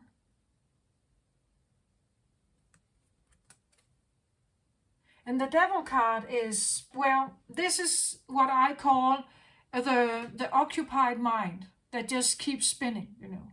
That is the doom for Virgo. This is the place that Virgo must never end in. This is the place where you keep being occupied by your own flaws, your own failure. This is the feeling of failing in being able to be that lighthouse. When you are not that lighthouse, when you can stand in your full power with the pink heart here, you cannot, you would say, and of course this can be a fear, right? That what if I stand with this beautiful energy, and what if I attract something like this into my life here? What is that going to do with my pink energy? This is the doom that everybody fears. All Virgos fear this. That you become occupied. That you are in this eternal dance with the devil that keeps you occupied in your mind space. That your Mercury is somehow ruled by something that is just occupying it with, you would say, lower vibrational thoughts. That your mind is just spinning. Mercury is just spinning around itself in an endless cycle of never-ending story of keeping, trying to keep up with a certain standard. But who made that standard? That's why I'm asking you, what is the voice that governs it? Is it something like this? Like, is it a voice of control, of keeping you in a spin, that is not helpful? Like, do you find yourself in a never-ending story, and an exhausting never-ending story of needing to keep up an appearance, needing to keep up a flexibility, needing to keep up, always adapting to something outside of yourself? That there's always something here that would challenge you, right? And that could be what you feel, right? That if I should show up like this, what about this? What about the matrix that would maybe ask me, or the 440 hertz? This is also a voice, right? It governs something.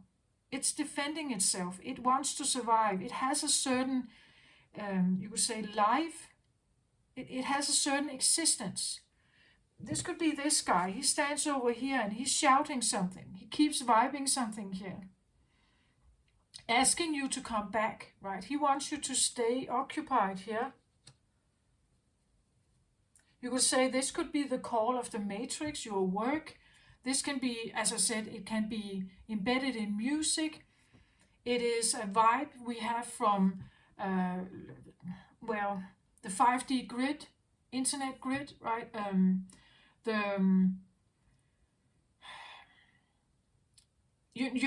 As I said, with like that if you can just listen to 532 hertz music, and then you will be more sound and healthy, and so you will have a voice over here also that needs you. It needs you to be occupied with it. Like it's fears, right? This represents fears or shame or guilt or something here. It needs you to be occupied. If you stay fearful of, not being healthy and keeping up your appearance, you will eat the diet pills. You will be occupied with appearance. You will be occupied with mainstream media and everything that the matrix is sending you, right? All the dieting, all the fashion clothes. You have to look in a certain way, you have to be in a certain way, you have to, like, it wants to keep you occupied. It's asking you to be occupied. As long as you're occupied in this, it has control over you. You become codependent of it. You have no way of escaping that matrix voice. I'm asking you to be very careful about this one, right? Know that it's there, right? It will stay there. It will probably stay and keep calling you to engage and be part of it. We could say this could be the ego also, like the ego wants to protect you from evil, but you could be your own evil, as I was in my case. Like I was swept in like a self-loathing, self-destructive kind of thinking. It's like, I could do good deeds out there, but every time I did so, I forced myself to be something that I was not. Like I was very occupied in like the stressful normal life. I put myself in environments that were actually threatening me.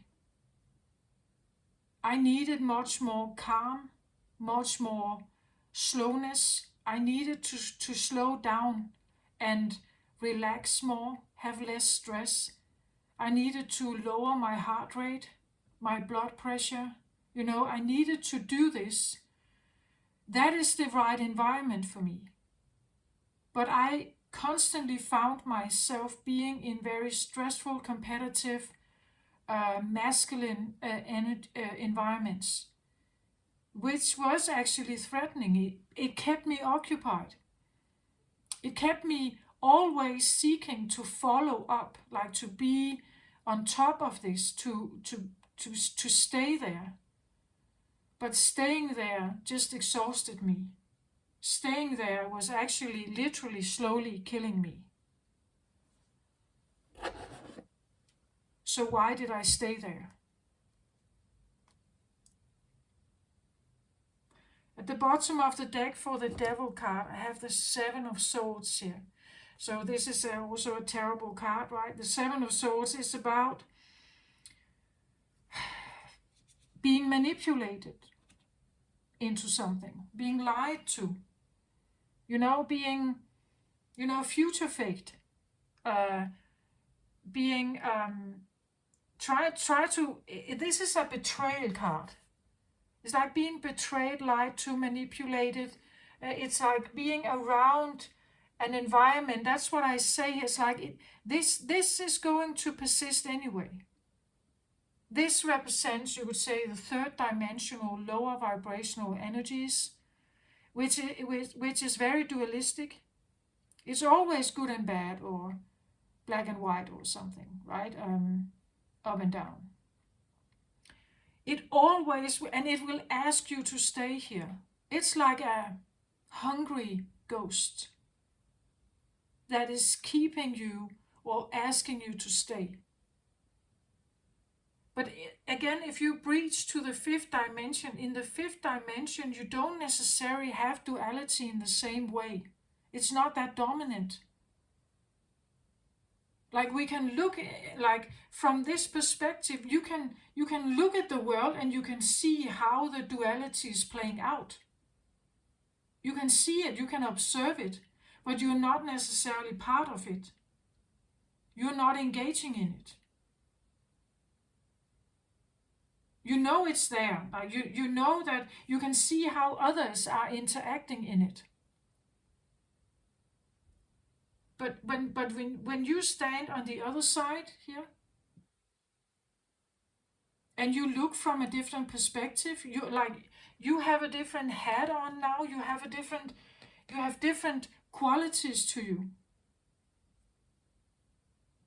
It's not the same. It's not the same.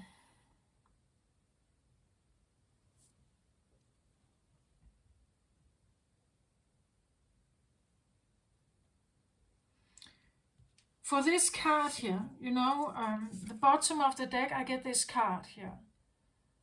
It is called Harvest, Gathering of Blessings. So this is the reason, all these cards up here are what I call drivers. So this urge to have harvest, to gather blessings, is the reason why a rebirth and transformation energy has started. This is why this is happening. This is the reason for this. For a transformation here.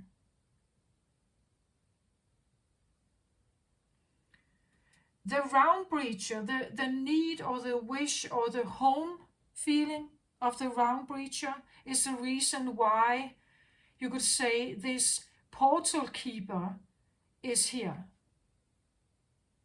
You could say the portal keeper in this particular setting of Virgo is that the portal keeper can keep you from duality. Well, it can let you stay in duality. If this one was red, for instance, it would probably let you stay in duality. But when it changes, it can also make you leave duality. Do you see? This is why you have such a vital role. Because the way you devote yourself, the way you can be loyal to something is like above any other sign, I think. Like it's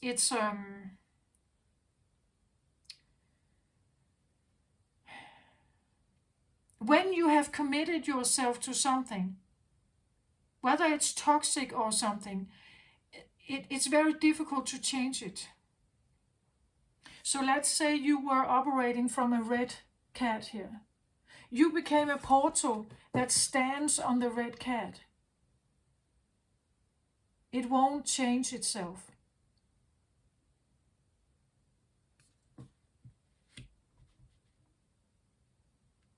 And it becomes difficult to change it. Like when it has become your entire world.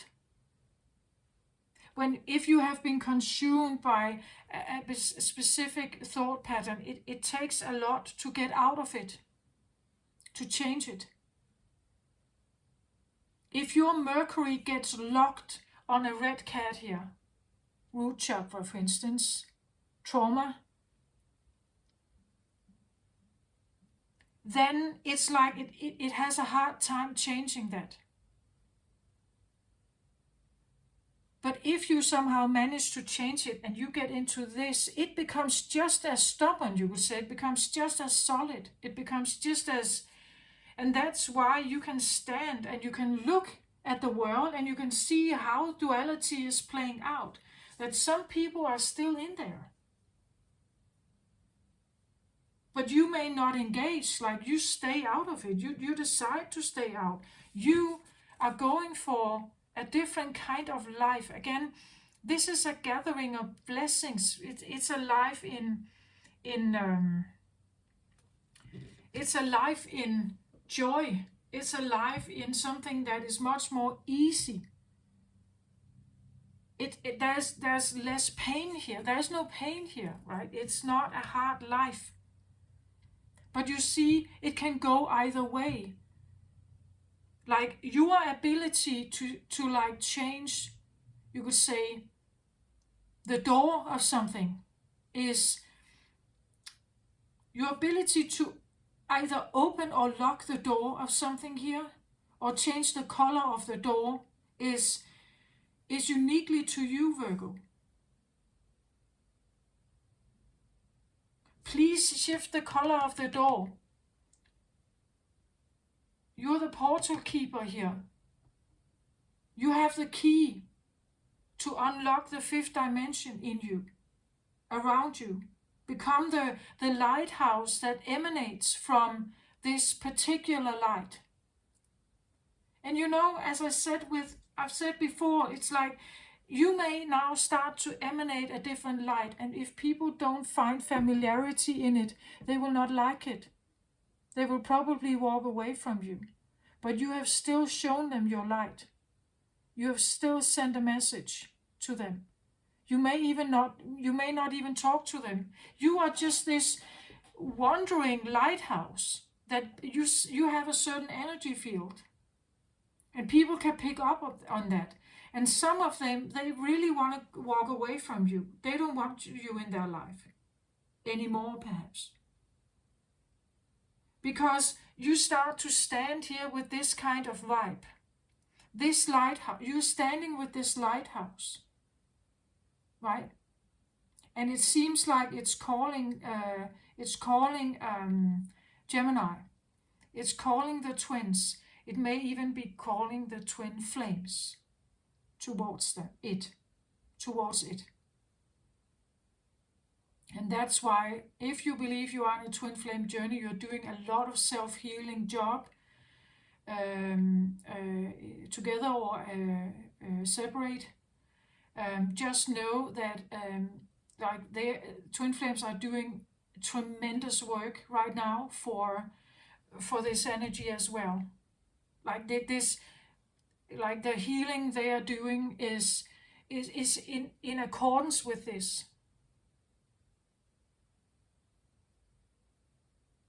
So the twin flames, they, like when Virgo stands like this, they open their Jesus energy, which is true love. This is not forced. It's not an intrusive energy like I said with my father. He believes he's doing really good stuff, but if it crosses other people's boundaries, then, well, is it really? Like, is it the right time? Is he offering his advice in the right time? Like, if people are not open to it, they would shove him away then, right? He should accept that they may not be ready. That is another thing with Virgo. Sometimes, I can send out this message. If you don't like it, you shut your doors, you shut your heart to that. You click off the channel. You don't like it. It's all right. I don't want to force you to do anything. I'm inviting you. I'm calling you in. If this resonates with you, please have a look at this Virgo in you. Please have a look at it. Please have a look at what the governing voice of your Virgo is. And if you feel, as I did, melancholic, sad, feeling this like not in tune, I think it's because you're occupied. You are here. You're occupied with something that is not really you. That you can take it up. Like there's more to you. You can change your color. You can stand with a totally different vibe here. That is so much more like you when you grow those wings. When you get ether into your life, right? When you let that in. When you let yourself stand with, I don't know, the God voice or the...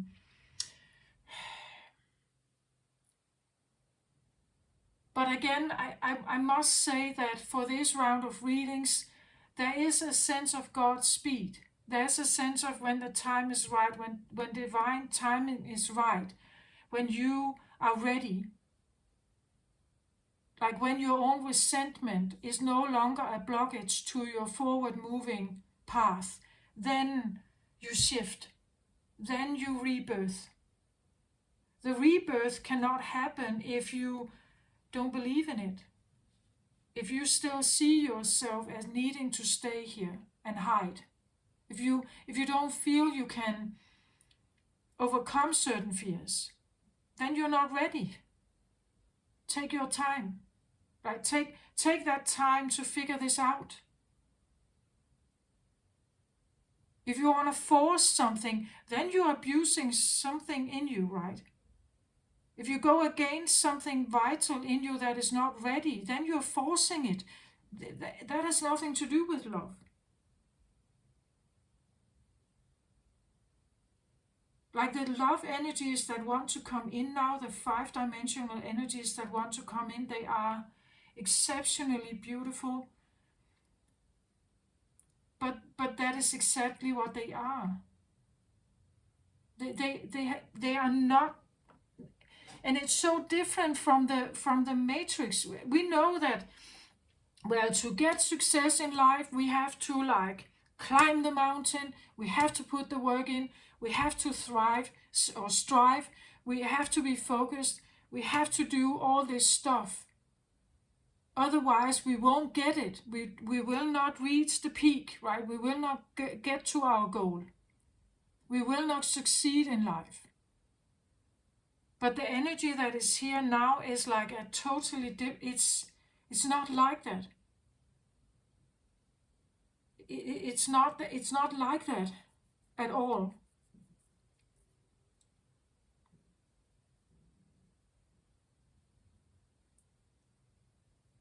These energies will still be there. You can, as I said, I can look out the window. I can see it every single day.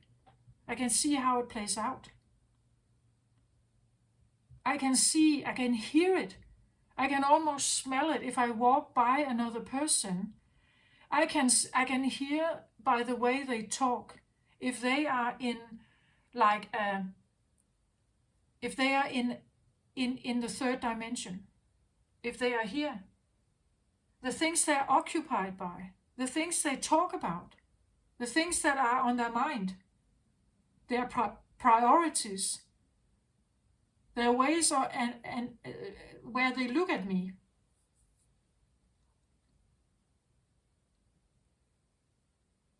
The way they look at me. Maybe they have prejudices, like they have certain things that they look at me in a certain way. They walk away from me. You may click off the channel if you don't like it, right? It's the love energies that come in now. The fifth dimensional energies that are here, available. I'm saying they are available. I'm not saying that everybody will have them. Can you align with them? Are they your truest calling?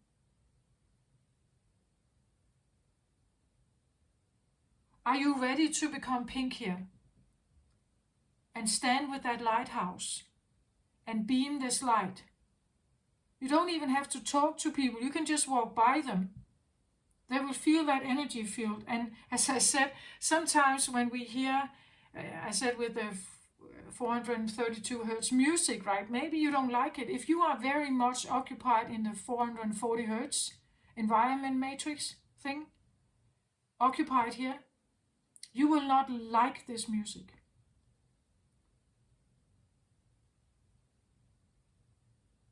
You will not like that energy field. You will not like that vibration. Because it somehow becomes different than you. Unfamiliar. Maybe even it feels unsafe. Right? You know what you have here. You know what this is.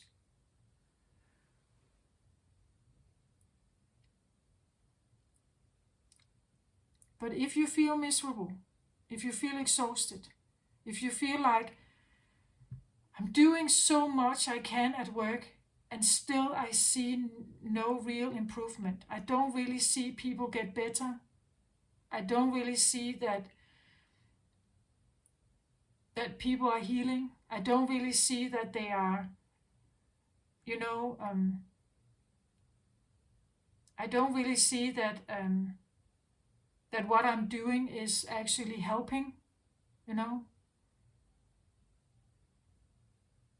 We put all this aid in, and people are still, the same people still come back to us. They are still drug addicts. They are still, all the things we have done to secure them in some way, it's still the same problem. I find myself being in the same tumultuous hamster wheel here. I find myself still going about this. It's like I'm still dancing this dance here.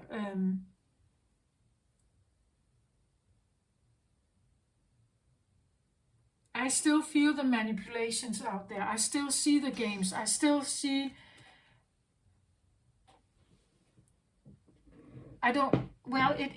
It becomes so obvious what is not you. As I say, if you stand here with like a Jesus voice, a Jesus light in you, some of it, right? If you stand with this and you can actually just show up like that, opponents, like the opposite energy will know it. Like they will know that you are now present here. And maybe it will start, speaking even louder. It will start calling you even louder. Try to make you second guess yourself. Try to make you second guess what you are doing or attempting maybe here. I have the black, and I don't normally use, it has a white core. But normally I don't use black candles. This tells me that there can be a sense of something occult happening, a shift that is happening that is, where it's almost like there is a sense of magic to it. Like I use or I tune into something that is a bit out of the ordinary. Virgo is known as magician energy also. Gemini is known as magician and energy. I feel like there's a link. I said it earlier on, like in the Gemini reading, there was a sense of like a lighthouse calling them. So Gemini is also called in to do something. Maybe with Virgo, like maybe with you here. You being the lighthouse that, but again, what are you emanating? What light are you emanating here? It could be a bit dimmed if it's red here, or if it's yellow. It's not quite that one. When you get this right, when this starts to look like that, you call the Geminis in, you call the Geminis to service, you call the Gemini into action. You call the Gemini to own their magician energy. You call them to use it. You call them to use their magic, to change lead into gold, right? You call them forth.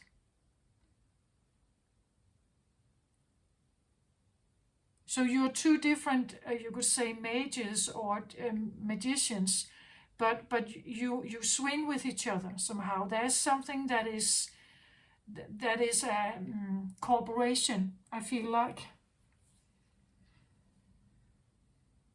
You just start swinging like this, owning this seed of yours, being proud of it, knowing that that this is in your bloodline, that this has always, but I feel like it has become transformed. It has been interpreted dualistically, in a dualistic way, with the doom, right? The light and the doom, which I don't believe it was in the first place. And this is the change, right? This is where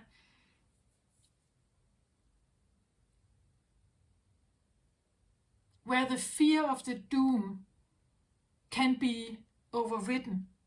The fear of the doom can be transformed back again into its original form, into owning its original state. But there will always be pressure out there.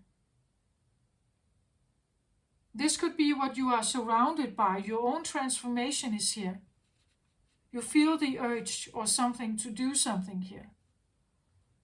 And at the same time, you feel the pressure of the 440 hertz or, well-meaning friends and families that are concerned about you. That they think you're on the wrong path. They want to call you back into their group, They want to call you back in.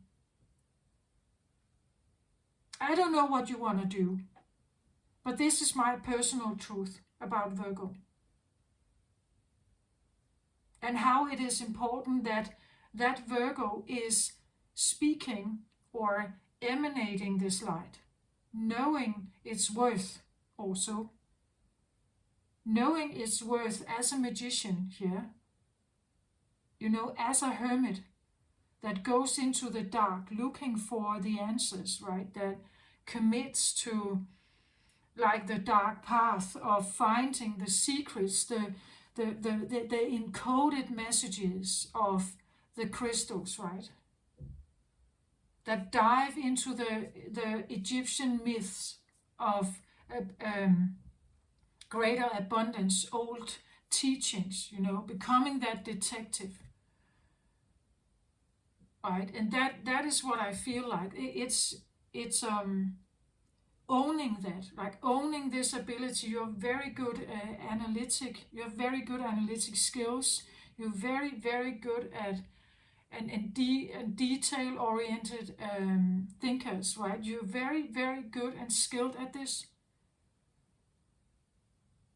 And it takes a certain bravery, right? To be this lonely magician or warlock that goes into the dark with a little lantern, seeking these maybe estranged or forgotten or hidden knowledge.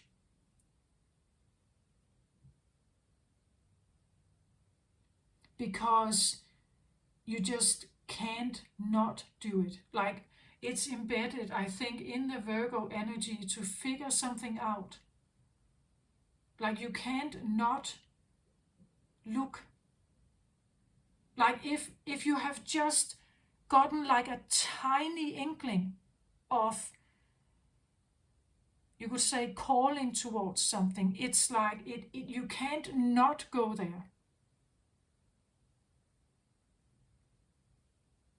And then I'm asking, what is it exactly, this tiny little inkling here? What is it exactly? What does that represent? Is it this? Is it a tiny little inkling of, come along and let me show you what this is? And the further you get in, the further you climb the mountain on your own with this little lantern of yours, the further you climb this mountain, the further you look into stuff, the more you become that detective, the more you study something, the more you are enhancing this, the more the further you get closer and closer to, yeah, I said Jesus here. You have a Jesus atom in you.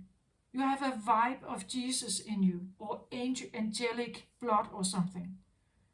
I don't know what it is. It is specific light here. It is a specific love frequency. And some around you here will not like it. They will not like it. The closer you get to this, the more you will feel this. The closer you get to like having this rebirth, the more you can feel of this.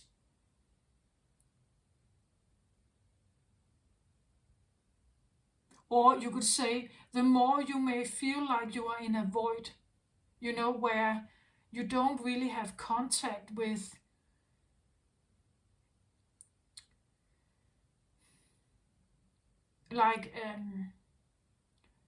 having contact with friends and family is not the same. Dealing with the matrix stuff is also not the same. It's like you can see how it's playing out. And you have this, again, it sits with its back turned to this, right? It chooses to focus on the rebirth. It chooses to look over here. It chooses to look for you see, both of them are having attention over here, right? They look the same way. They have their attention on the rebirth. They have their attention on the blessings here, of gathering more and more of this. Like embodying more and more of this light, embodying more and more of this realm, right? And turning their back to whatever this is over here. That may try to call you back, right? That may try to, the fox here is sneaky, right? He's said to be sneaky, right? But sometimes I feel like, again, the fox for me is shadowy. Like the reason why he's sneaky or trickery, or he can be a bit of a trickster. Well, it's probably because he has been treated in a bad way. I don't believe the fox innately is a trickster. I don't think any of us are. But we can become it, like, again, our energy can be transformed into something else.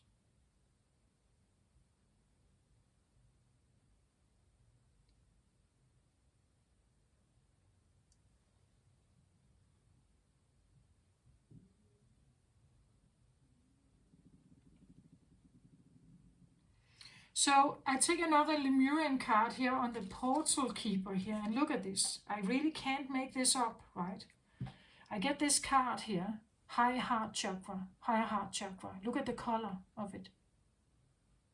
Like I can't make this up, right? With the pink color here. Like, it's the higher heart chakra is you would say it's situated between the the heart chakra and the throat chakra. You would say it's this area here, right? The higher heart is, well, I can take the book, but the higher heart talks about the connection with God or Creator or what you want to call this. It is the higher, it is the realm of, it says here, ecstatic bliss. It is the realm of, you could say, Eden or paradise. It is the realm of unconditional love. That is what I feel like you hold, Virgo. Whether you are aware of it or not, you hold this. I hold this as well. I've just had a struggle, like to figuring this out.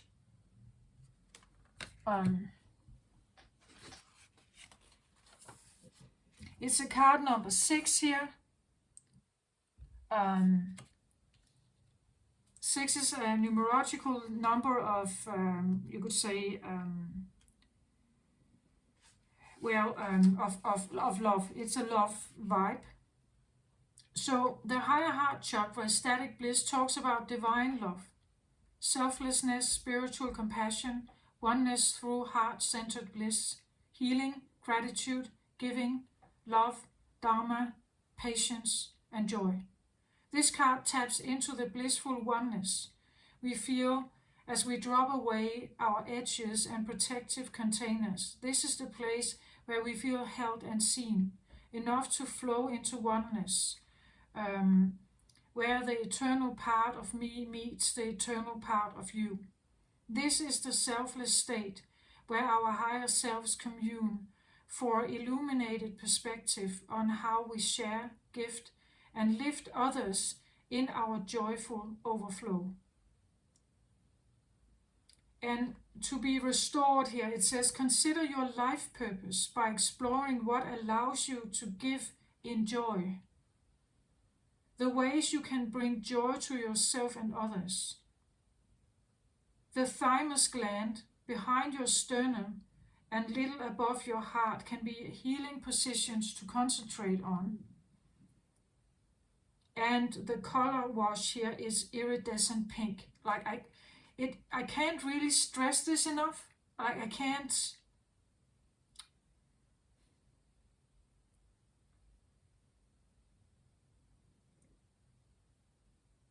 I can't even begin to stress this enough, Virgo, for you, right? What this is.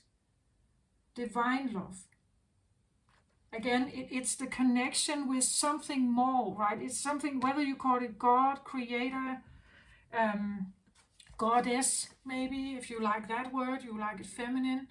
I can't even, I've had this book here beside me while I have been reading for a long, long time here.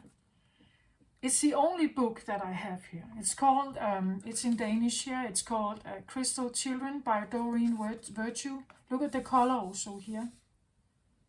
And Crystal Children, this goes very well with you, right? Like the clarity of your crystal here.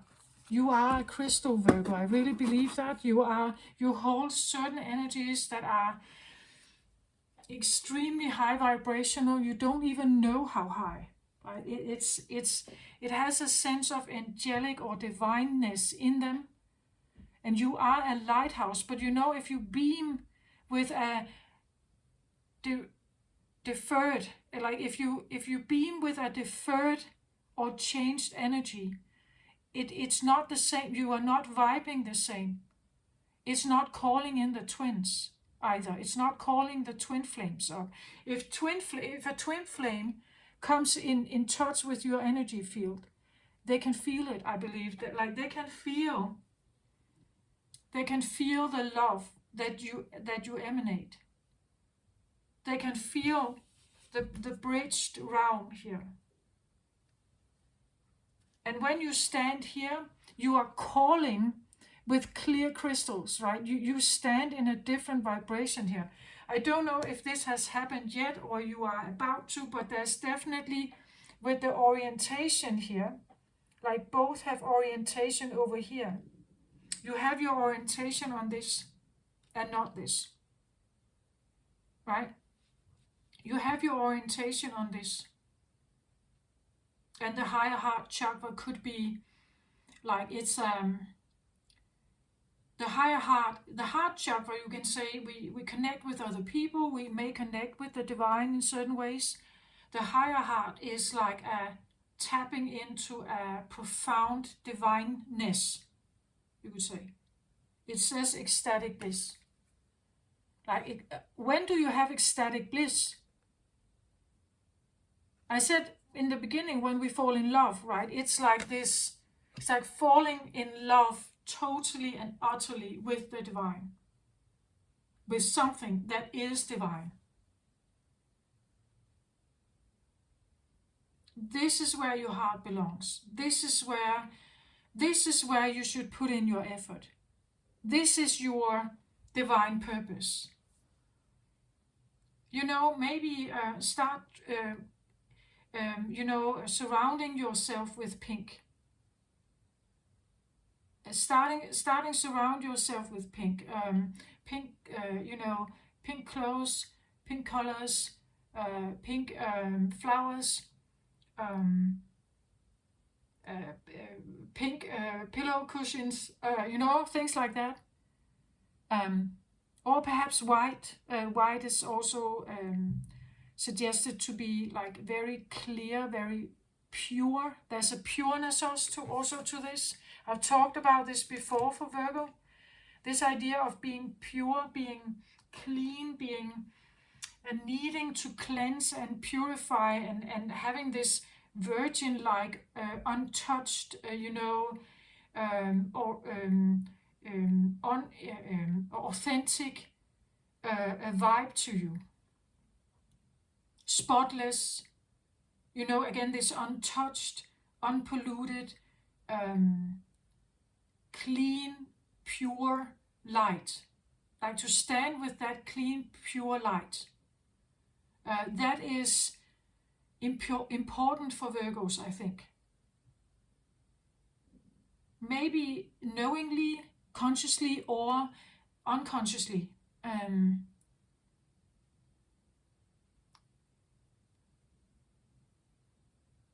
The good reputation, the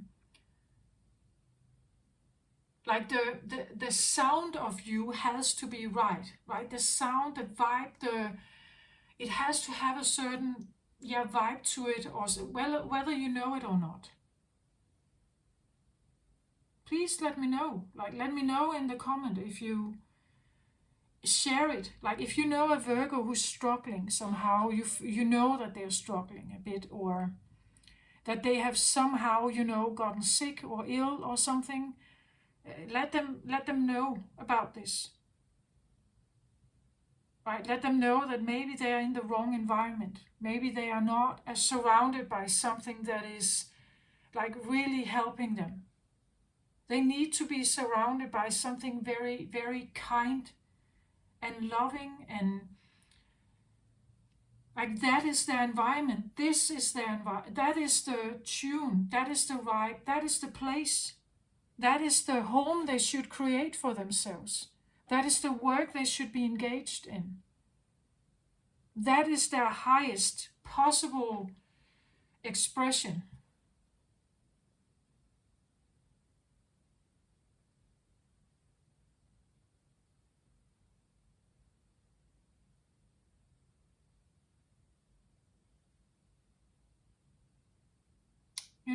It's like and the things you have, some of your, and I feel like it's take yourself away from the normal matrix life. The virtues that are in the matrix, well, they can be, it wants to keep the matrix alive. It wants to make sure it survives in the state it's in. But that can be third dimensional. You belong in the fifth dimension here. You are a portal of this new energy here. And you're calling the twin flames to work, to heal, right?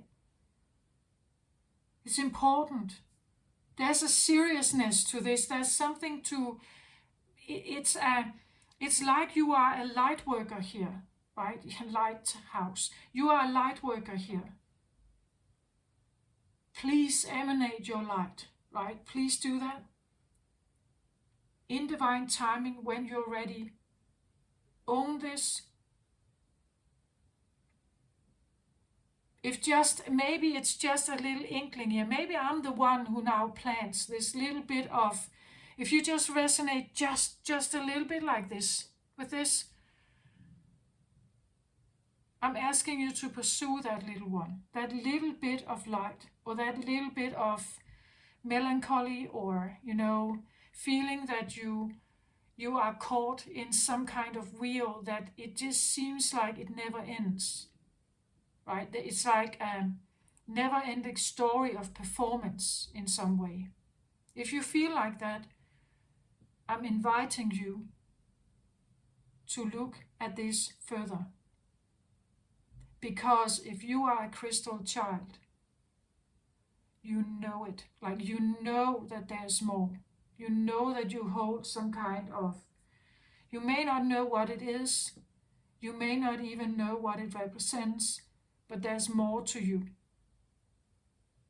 There's more.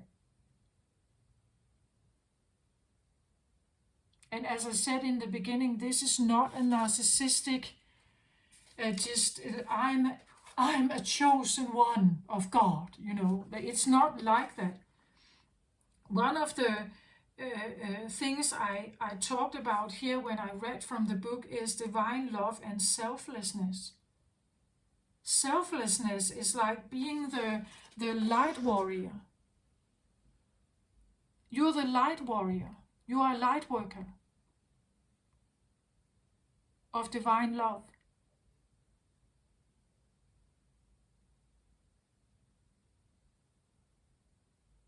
Right? The outer orientation that Virgo usually have, where it always adapts to the outer world around it. This is still here. This is just an octave up. Like, you take it further up. You take it to a purpose here. A different purpose. Do you get my point of this? I hope you get my point. This has been coming in so strongly for me over the last 3-4 days here. I can't even stress how important this is. I want to say, get to know your Mercury, right? Get to know your thoughts. Get to know where you are compromising. Where you may even be compromising yourself with the way you think, the identity you have, how you present, what you speak, what truth are you speaking, and what is it serving? Where does it come from? Is it truly from this place? You are a light worker. You are a lighthouse, Virgo. You have wings. You have Jesus' blood in you, in your veins. It's inherited. Everyone has Virgo somewhere in their chart. If you have personal planet, Sun, Moon, Mercury, Mars, Venus, or rising sign, this is going to be amplified. You will feel it. It's like it's in your blood. It calls you to something. And the time is right now. The fifth dimensional energy is here. Start saying that. It's here. Like the divine love, the fifth dimensional energy of paradise, you would say, or ecstatic bliss, it's here. It's surrounding me. It's around me. It surrounds me. It's like a cloak that protects me, or that is always with me when I walk in the streets. It's like you have an angel around you, right? That is always there. Just start saying that to yourself. He or she is here. It is around me. It's always around me. Like it's an infinite, like oneness around me. No matter where I walk, it will now become my energy field. I am merged with this. Right? I'm merged with this divine love. It becomes my energy field. This is my mission here. This is what I'm here for. This is maybe what I'm a warrior of, you know? This is what I'm fighting for. This is what I'm defending.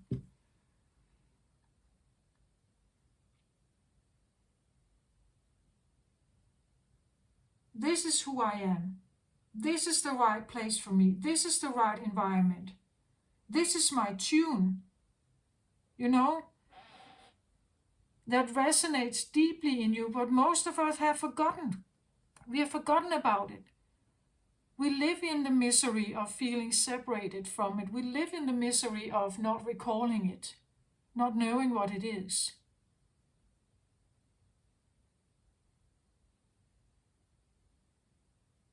You know, this can talk about you are something. Maybe it's not something you do. You know, you are it. You are the lighthouse. You are the lighthouse.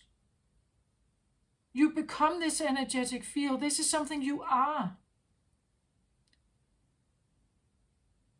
You probably also will do something and say something, but you know you are this. So when you walk the street, people will feel that energy field. Some will instantly be, you know, like repelled from you. Some will maybe be drawn to you. They are more aligned with that energy. Some will be repelled. If they are repelled, let them repel. Let them stay here. It's their choice, right? If they want to change or go somewhere else or align with divine love. Some are not ready for that. Some have a portal keeper that keep them from that energy due to some maybe unresolved issues, right? Let them deal with that in their own pace. But you just be that lighthouse. You just stand and beam this light, right? You become this lighthouse. And whether people like you or not, or what you're sending, like it's not necessarily, it's not about necessarily saving them. They also need to save themselves. As I said with the homeless people, like you can give them the money. And well, it could be a good deed, of course. You can bring them soup. It's nice, of course, and it will help them that day. But what if you sat down and got to know them? What if they, as I said, maybe they have certain skills. Maybe they were once great musicians. What if they could be that again? But they have, for a minute, lost their light. They have, for a minute, lost their connection to Source. They have lost their compass. They have gotten into the, you could say, what the Matrix calls, right? And they can't seem to get out. This is where you could be a helping hand in that way, right? You could maybe change something. That's why I feel like, yeah, we can give the money. So on a practical level right now, I can give you a meal, or I can give you certain money, and I can walk off again and being concerned with my practical stuff again. But I could also take it a notch up and say, from a higher heart perspective here, if this was my voice that governs me, if this is my voice that is my truest self, what would that do then? What decision or what would I act on? How would I act on something?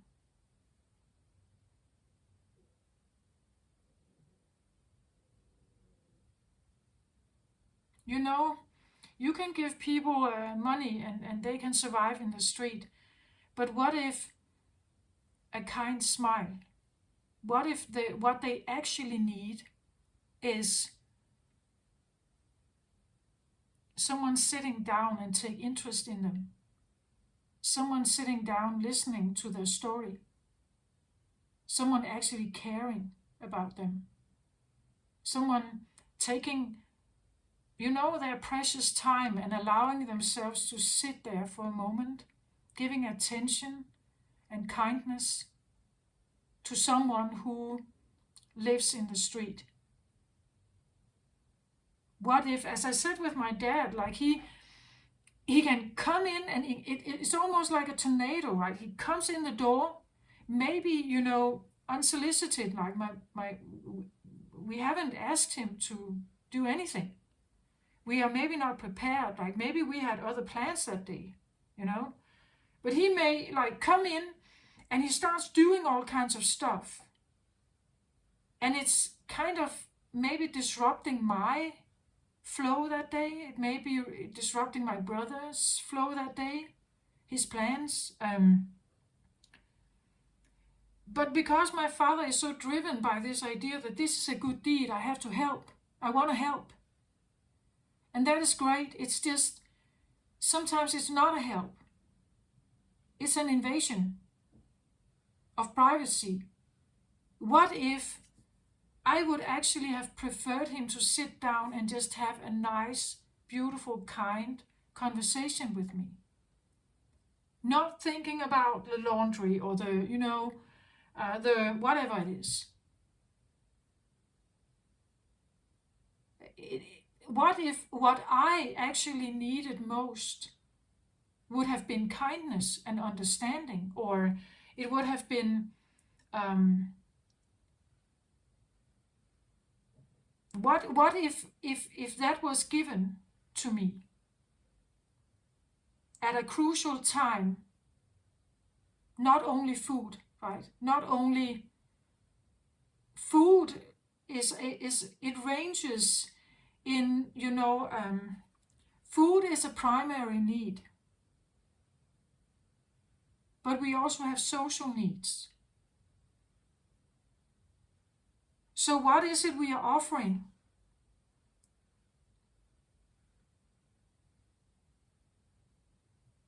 Being selfless means that, I'm not saying you can't have your own thought, of course you can. But being selfless means that you care about something else also, right? You care about something that, or someone. Maybe it's the earth, maybe it's humanity, right?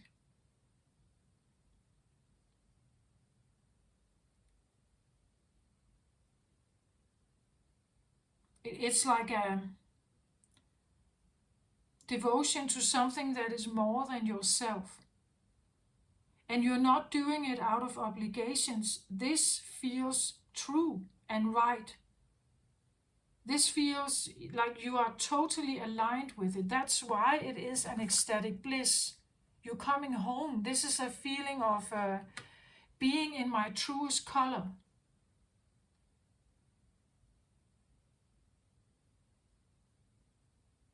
but also knowing that, yeah, there will be some that are not coming along. Like they will still try to, like send their message. But it seems here like there is such a focus over here and such a, like a choice not to engage over here, that that is the focus.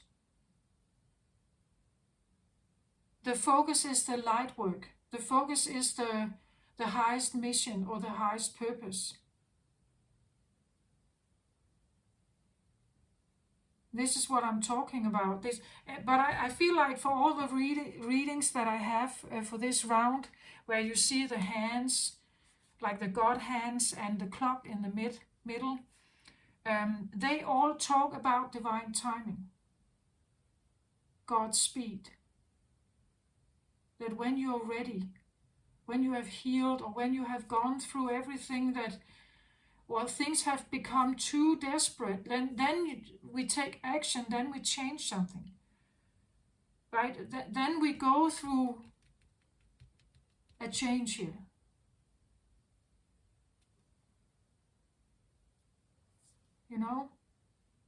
This is what I feel like. There's a higher heart purpose here for you. You would say, I believe that Virgos, they do have heart purpose, but this is a higher heart purpose. A higher heart purpose. And then another card here, I get Chariot. Chariot talks about putting yourself in the driver's seat of what your chariot is. Like how do you want to move forward? Taking charge of this chariot, where you're going. We have this number 7 here. This is a spiritual number. It could be religious. It could be, but in working with the divine, working with spirit, and sitting, owning this chariot, right?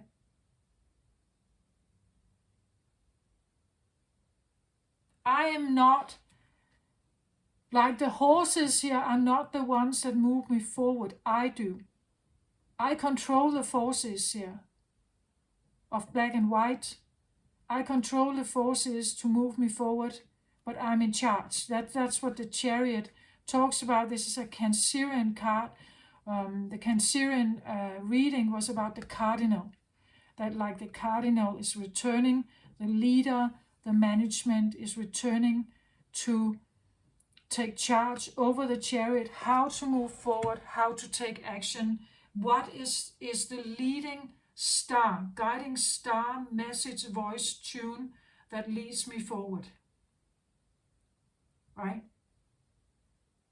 That is what is rebuilding here. With a focus of blessings, right? Instead of pain. Having a focus on blessings, having a focus on abundance, cornucopia, for like the Eden, you could say whatever word you want to say. Ecstatic bliss, the oneness. We all have it somewhere.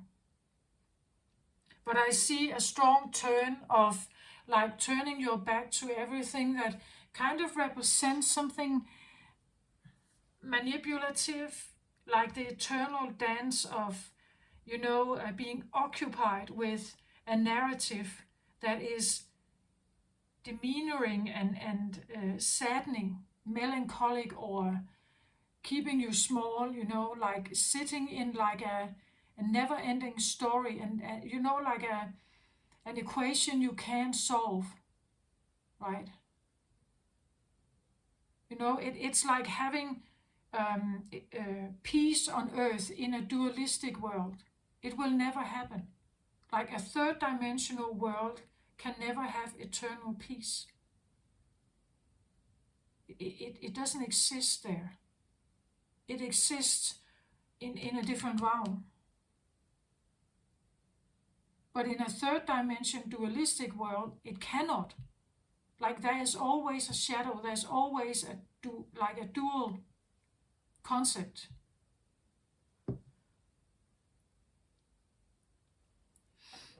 Okay. So this is what I have, Virgo. I feel like it's a big message, and I'm asking. Yeah, I'm asking all to kind of stand up. It's interesting now. I get to look at the book, like this Lemurian book here about the cards, right? Look at what's at the back, flip side here. Right, I feel like that's not a coincidence, right? This is the Lemurian energy, like a true Lemurian energy is so beautiful, and so loving, and trusting, and open, and receptive, and everything. It's so beautiful, and I think we all somehow in there want that safety, that embrace, that purity. There's nothing like this. This doesn't exist there.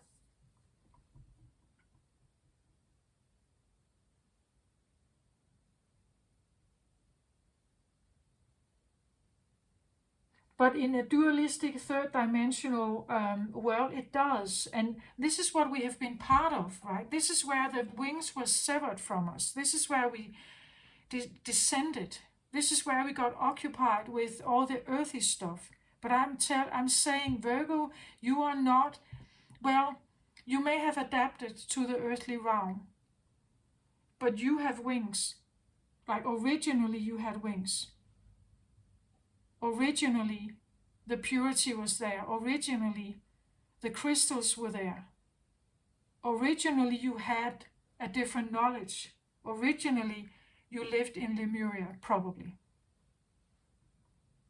You belong there.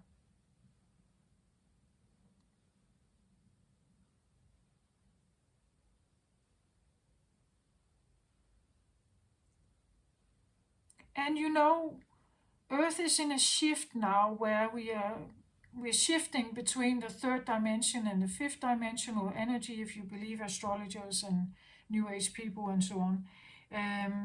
If you believe in that, it's like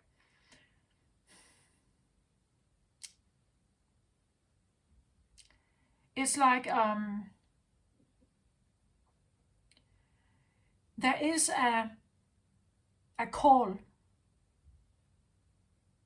to go there, or to start creating, you could say, Eden on earth. Start to create an environment for yourself that is supporting this, that is supporting you.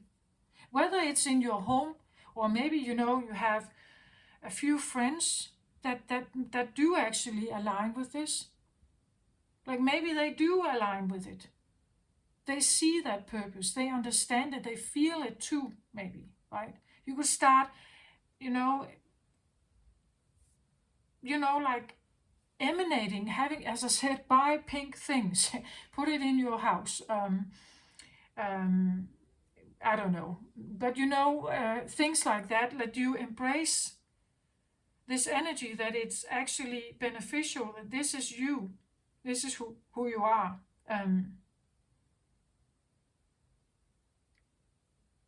Wearing pink, maybe, I don't know.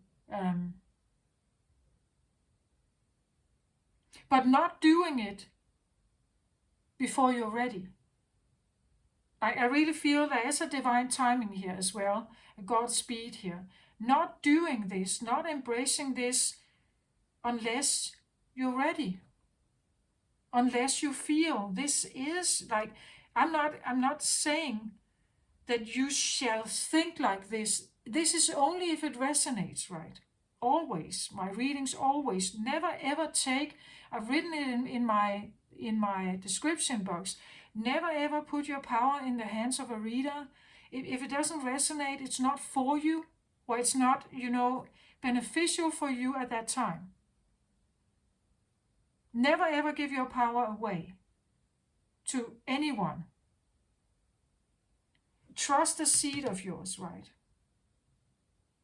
Trust a little inkling. If you are exhausted, believe in it.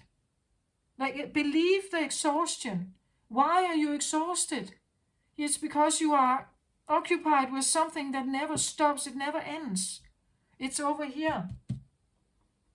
It's not your home. It's not your realm. You don't belong there. You are the lighthouse of a higher dimensional energy, and you should emanate that. You should own that and be proud of that and fight for that seed, right?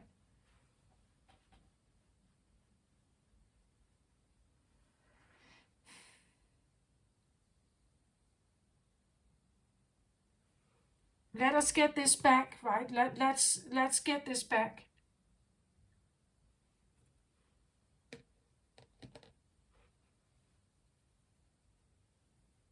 And start identifying differently.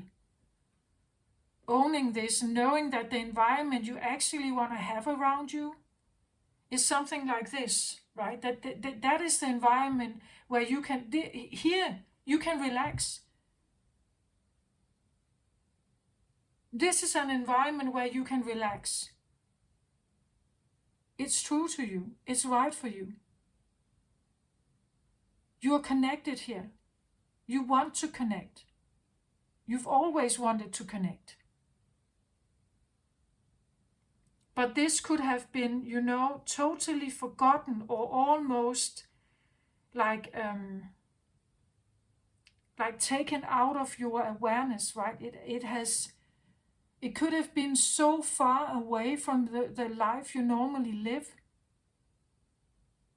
To have contact with spirit, being guided by spirit, deep and spiritual insights, fulfilling romantic relationships, unconditional love, the oneness, the protection, the safety, the embrace, everything, the warmth, everything, the care, nurture, support, That's where you belong. That's who you are. But with a heart like that, with a purity like that, this can be abused. This can be taken for granted. This can be, the loyalty and devotion and everything can be misused. Over here perhaps, right? And kind of saying no to that, right? You're saying no and looking another way now. I cannot be engaged with something that is not seeing my worth, that is not accepting me, that is not seeing what I put in. How much hours I put in, how much thought I put in, how much planning, how much I care. Every single day. That's what I feel like with this reading. I hope this, if it resonates, please give me a thumbs up or just comment in the comment box below, right? If you like what I do, subscribe to my channel. Could help my channel grow. But that's what I feel like is here with this message for you. Take care of yourself out there, beautiful light workers, warriors here, and call in those Geminis, right? Call in those twins to work, right? Be that lighthouse for them, and let them start working. Let them start working. You don't know if you are going to pass a twin flame on the street. You don't know that. But let them see your light, right? Let them know you're here. In divine timing, of course. Never ever force something on you. Never force yourself, right?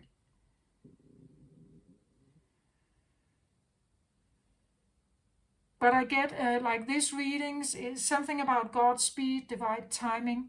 Something is available here. It's there. But if we want to align with something like that is so high vibrational, so light, it shines a lot of light. And if there is a flaw, if there is one particular place where you don't feel aligned with it, you will get to see it and feel it, and you will get to process it. eventually you have processed everything that could stand in the way of this alignment. And this is where it's coming in, right? This is where it becomes easier, where things become much more aligned. You have also designed your life. You have done things around yourself that is like giving you an environment or a place where you can sit and relax and be you with the light you have, right? That is what I feel. Yeah. I hope this helped somehow, Virgo. Take care of yourself, your beautiful portal keepers here. Let that pink light of yours come to the forefront when you're ready. It is needed. So eventually, when you're ready, humanity is going to love it, right? Love and light to you, Virgo. Bye-bye.